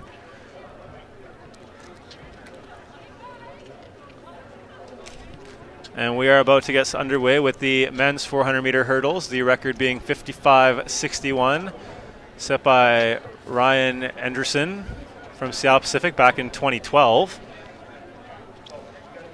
The lowest seed time being 55 flat. Although the next one being 55.21 by UBC's Kellner. And the 400 hurdles set to start in 7 minutes, although all the men are on the track, and it's looking like we will start a bit early. And just another look back at Brown's, not a replay of Brown's jump, but just a triple jump pit in general.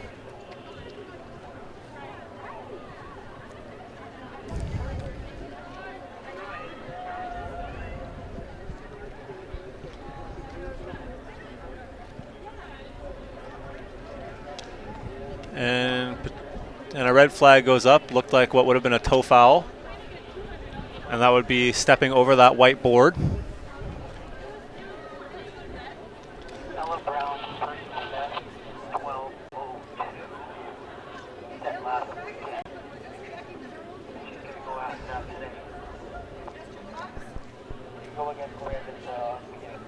And again, the men's 400 field, O'Neill Baines in 1, Higgins in 2, Adamar in 3, Bellefontaine in 4, Kellner in 5, Schultz in 6, and Conrad in 7.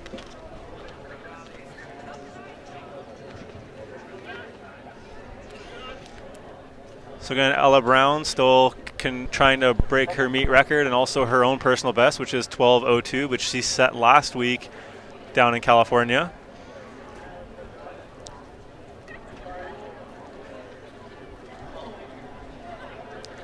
So the field here for the men's 400 hurdles, O'Neill Baines in 1, Higgins in 2, Adamar in 3, Bellefontaine in 4, Kellner in 5, and Schultz in 6.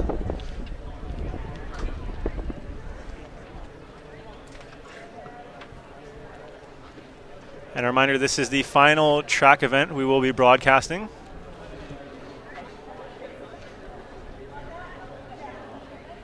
We'll try to keep up with the triple jump.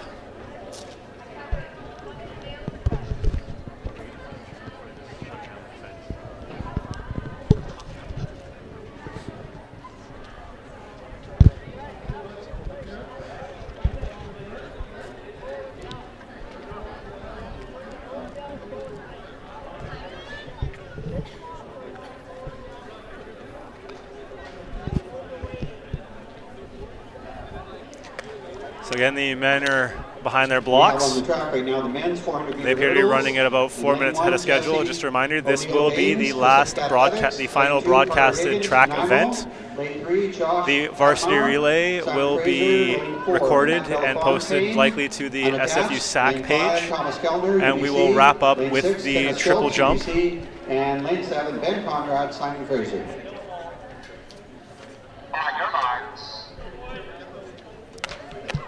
So the men called to their marks. SFU's Adamar in 3.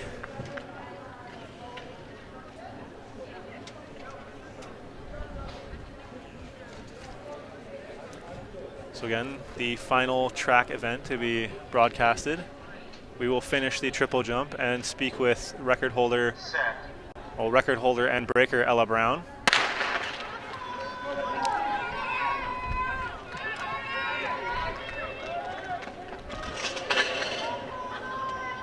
And Josh Adamar from Simon Fraser. And Adamar off to a good start. And that's Simon Fraser's Josh Adamar, the freshman from Abbotsford. Dennis Schultz from UBC. Appear to have taken a slight lead. But halfway through the race, it is Schultz from UBC. And it looks like Schultz now in the lead, hitting the hurdle first. Easiest way to track the leaders in the hurdles is to see who gets to the hurdle first. And so far it's looking like Kellner hitting that second last hurdle. And Kellner from UBC way out front. So UBC going 1-2 with Adamar coming in third, clocking in a respectable performance. As we will take you back over to the triple jump. Running unattached. We'll wait just a second. And there you can see Clan freshman Josh Adamar. 54.60. Good performance there in the... And that appears to be a new meet record. The old meet record was 55.61 by Ryan Anderson. And it's just been announced that the UBC athlete has set a new meet record in the 4 hurdles. But it looks like a new meet record. 54.90. Congratulations to Kenna Schultz. And again, that does it for us here on the track. We will still finish up with the triple jump. They appear to be in either round 3 or 4. We've seen 3 of Ella's jumps, so she'll have 3 more to go. Once the triple jump has concluded, we will have a brief sit down with the record holder. And that will do it for us here at the 2016 Emilie Mondor Invitational. 5K race walk. That'll be followed by the men's and women's 4x400 meters relays, and the highly anticipated varsity 4x100 meter relay. Mixed relay made up of a variety of varsity teams from SFU. So here we have some more triple jump. Lacrosse, shot putters, basketball players, you name it. You might see it.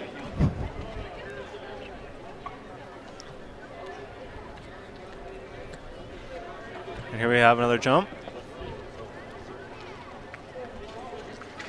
Still waiting for Brown.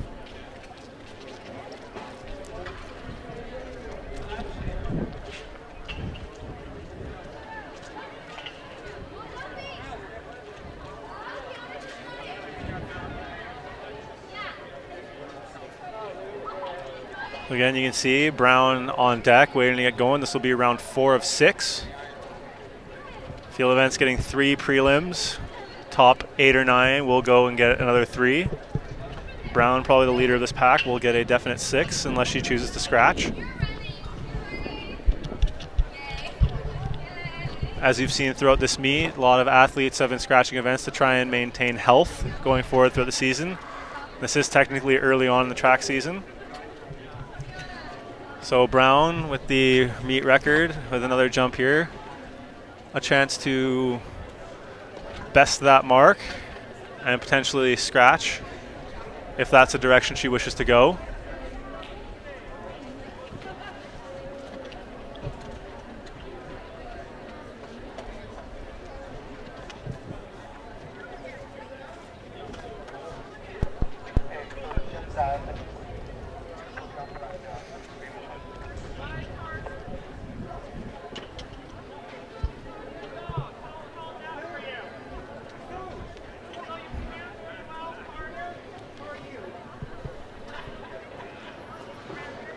Sorry, they can see Brown in the back of the run-up looking like previously she was third up and she will be going after.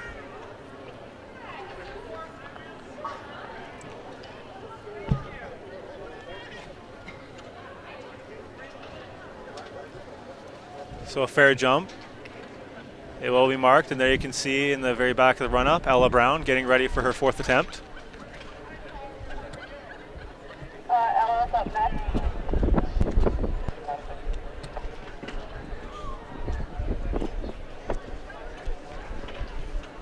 So the cone still on the run-up. Ella Brown set for her 4th attempt. Opportunity to best her record-breaking mark of 11:60, trying to reach her personal best of 12:02.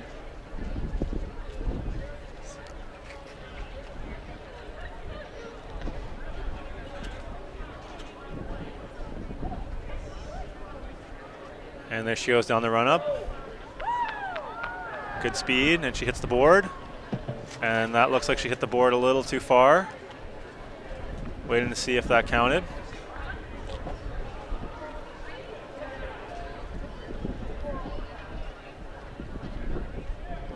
So not a foot foul, it is being measured.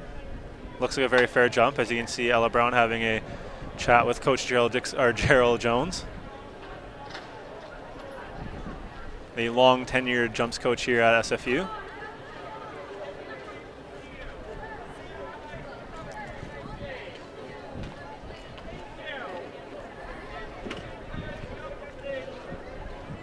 And just getting a second look at that jump here.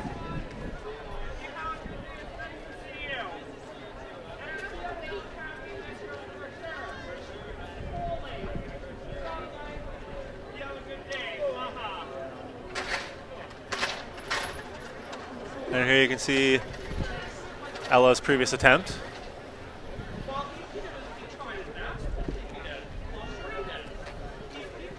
And you see that good stride length, that good pop off those steps.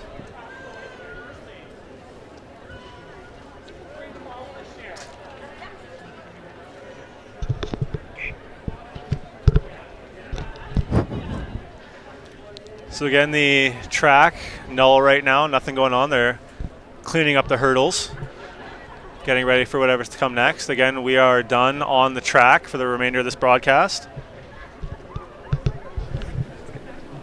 Everything good? Okay. Hello. So again, done on the track. And right now, just finishing up with Ella Brown at the triple jump.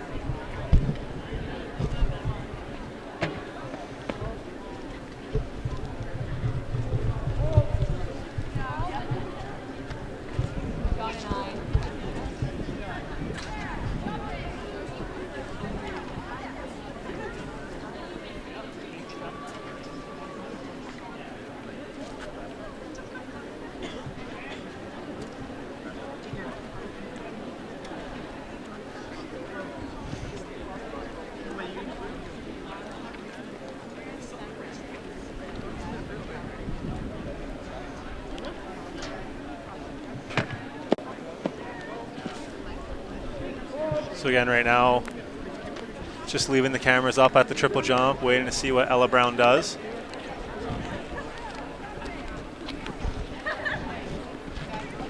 And her fourth attempt, not as good, so the mark of 11:60, still her best mark of the start line for the 5,000. best mark of her attempts so far. Please marshal at this time.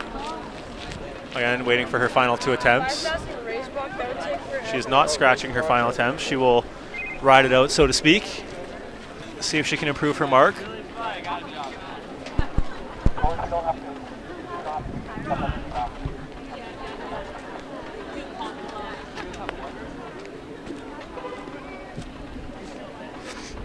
And you can see another attempt. Again, we're just waiting predominantly for Ella Brown to see if she can improve her mark and improve that record-setting performance. Hopefully a personal best as well as a meet record. Always good to get a personal best.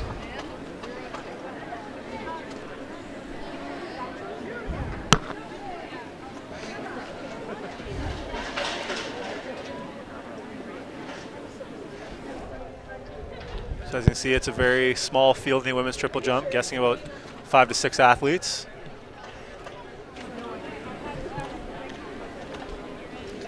Have not been able to locate the triple jump heat sheet.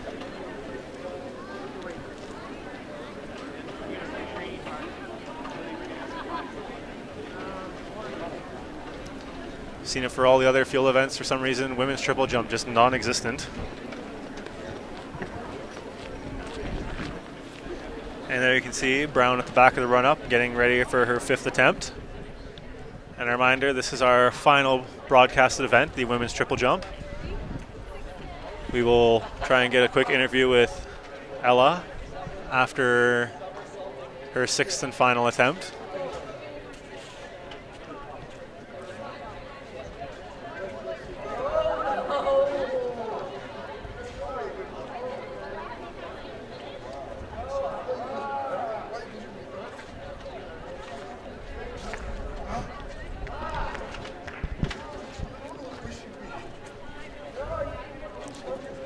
And 5th attempt from UBC athlete.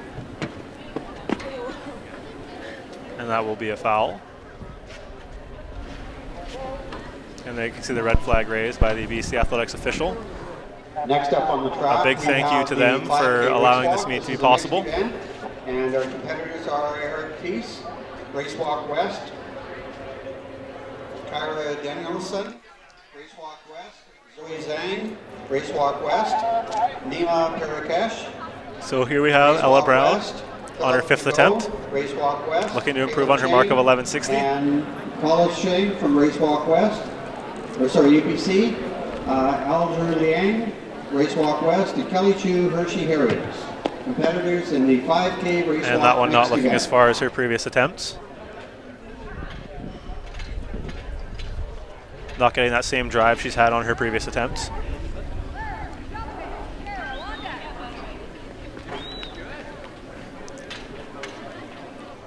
And just a second look at that. So basically in the jumps, you want to see the speed and the lift. So here you can see in the run-up, just building that speed before she hits that board. And there you can see on that one of those steps, just buckles a little bit, doesn't get that drive. And you can tell body language, she's not very happy with that jump, understandably so. Never want to see a high caliber athlete be satisfied with mediocrity.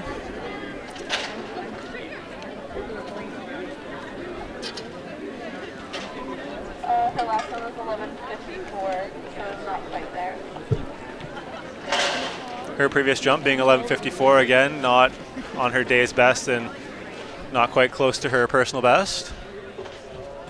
Looking to break that boundary of 12 again.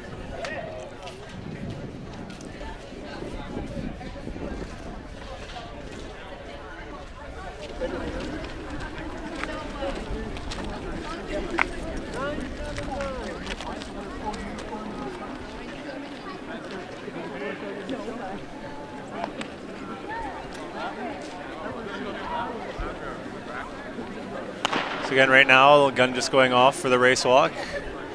Not covering that. Just focusing on finishing on that triple jump.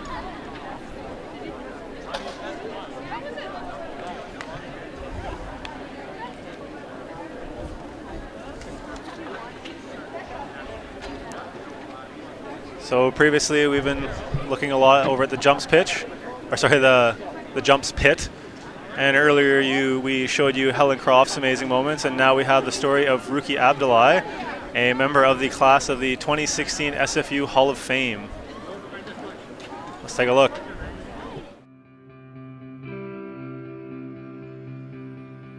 There's a long list of phenomenal track stars from SFU, but nobody had a bigger impact during her time on Burnaby Mountain than Ruki Abdullahi. She won a record 17 individual NAIA national titles and set the Canadian long jump record.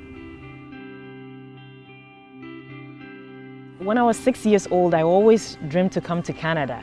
That was my goal. And so when I didn't receive any, I started getting emails from all the schools in the United States. I actually got 30 schools that contacted me from the United States, but SFU wasn't part of that, and I was so disappointed because I wanted to go to Canada so bad. And then I got an email from Britt, and I ended up calling University of Missouri to cancel my application, and then I ended up coming to SFU. And I don't think I haven't regret coming to SFU at all. Training 6 times a week is tough. You have to, it's all dedication, giving all you got. I was studying full time and training 6 times a week, working part time at the equipment room. If you ask Tom will tell you, when I show up at practice, I give it all I can. And based on that, it actually paid off when I finished. All these challenges had made me who I am as an Olympian today, and I'm really glad I came here. You know, it was tough in the beginning, but it paid off. Tom, Britt, Gerard, they really worked really hard to make me who I am as an Olympian. And you know, SFU in general has supported me, especially my education as well, because you know, a lot of athletes come to SFU and all they think about is sports. But SFU, you know, they make it so hard for you to know that education first and sports second. So I'm glad that rules was set, you know, for me to be able to focus in school and do my sport as well, you know, so that is a great memory. Preparing for the Olympics, you know, you need motivation, you need dedication, and all the training that SFU provided for me really made me stronger to be an Olympian. Getting the opportunity to be here and competing for Canada is a great thing that has ever happened to me, you know. So, and now I have a little one, and she's a Canadian, and she's growing in this environment, and that's amazing to me, you know. I'm really glad to be a Canadian.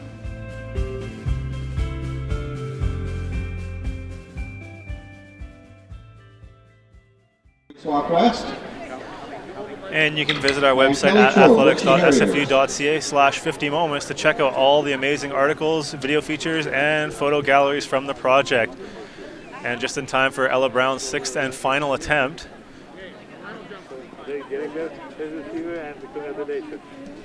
Thinking it's the 6th, not 100% sure.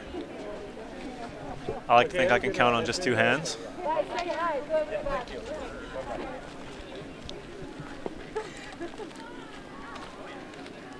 And Brown coming down the run-up.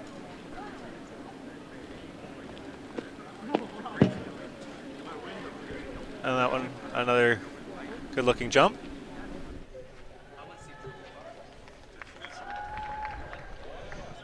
And you can hear the applause over at the triple jump pit. Hopefully a good mark, and we'll get another look at that.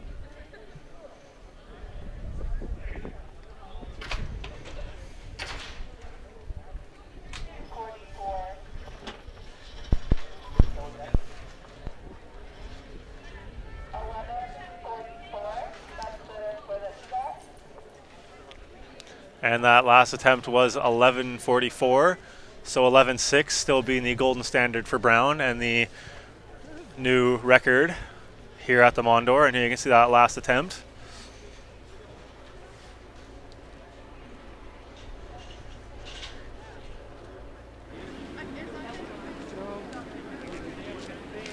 And there you can see her, the new record holder, Ella Brown.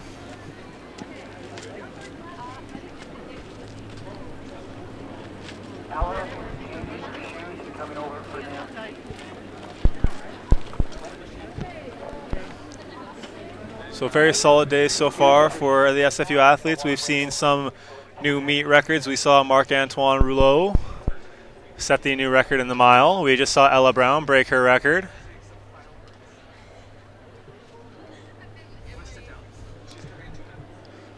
So again, new records today, some good performances. And remember, this is pretty early in the season so far in relativeness to how long the season is, because again, GNAC Championships not till mid-May. Still early April, a long time to go here in this season still.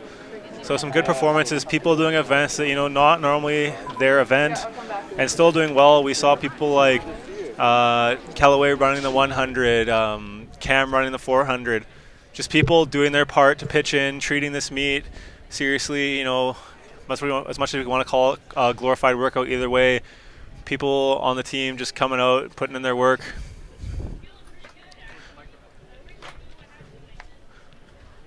A lot of performances. Obviously, keep checking the results. There were only certain things we could cover.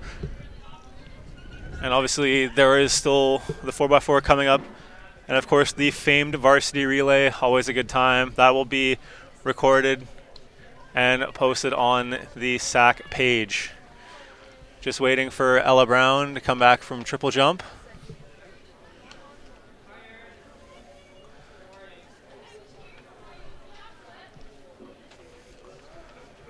And the meet just coming to a close here. We have the race walk going on the track. Field events have wrapped up. We are not going to get a chance to show any of the men's long jump because the webcast is wrapping up. And they were also supposed to start at 3:15, obviously behind schedule. So unfortunately unable to show that. And Ella Brown on her way in. We'll have a quick word with her.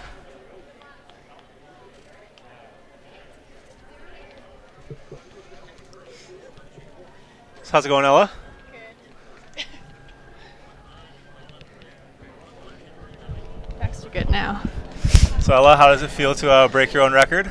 It was good. I was kind of hoping to go a bit farther, but it is what it is. So obviously it was discussed that your PB that you set last week in Stanford, jumping over 12, Was that something you were hoping to continue today, or were you just happy with what you were able to do today? It would have been nice to jump over 12 again, but I wasn't really expecting it. It may have been a bit much to ask. So we've heard a lot of different teammates of yours talking about what they were expecting this week, how they were treating this week, whether or not it was a tune-up or a peak or whichever. How did you view this meet in terms of how you approach competing throughout the season? Just another opportunity to do well, I guess. Training through it just a bit. It wasn't really a huge meet, so PBs weren't quite expected, I guess. So still a good performance nonetheless, and a new record. Was that on your mind going into today? Definitely was. Last year I was sick, so I wasn't able to compete, so I really wanted to be able to do it this year. Well, congratulations first and foremost. Thank you. Obviously we had that 4x1 relay earlier today. What's your opinion on that? Definitely better than the last time we ran it. Our passes were way smoother, but we still got a little bit to work on speed-wise, definitely. And of course, exchange-wise, not to bring that up, but it's an area that obviously the men have been noted. Struggling with? Yes, and saw some errors in your guys, but obviously going forward, it does mean that you have room for improvement. It's a good sign going forward. Exactly. All right, thank you, Ella. Thank you. I'll let you get back to whatever you got to do. Cool down. Yeah. And there you have it. Words of wisdom from Ella Brown. And that does it for us here at the 2016 Emilie Mondor Invite. A good performance for many today. It was a good turnout, and most importantly, good weather. You know, as Helen said, they have had this meet done in the snow. The sunshine held up, the wind stayed away. It was beautiful and sunny. For the latest news, stats, videos, and more, visit athletics.sfu.ca. You can also stay connected with us on Facebook, Twitter, and Instagram using the hashtag GoClan. The full webcast of the 2016 Emilie Mondor Invitational will be available on demand at athletics.sfu.ca. On behalf of our executive producer, Gabriel Lynn, supervising producer, Steve Frost, and our entire crew here at Terry Fox Field, thanks for being with us today. We'll leave you now with a montage of the best moments from the 2015-2016 season for the Simon Fraser University Clan, Canada's NCAA team. I'm Luca Molinari, and until next time, have a good one.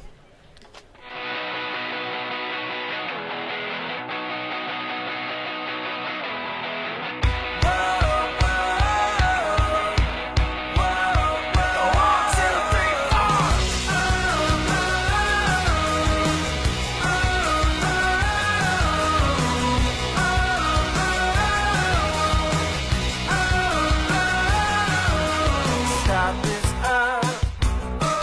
Gotta feel the love.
feeling alright.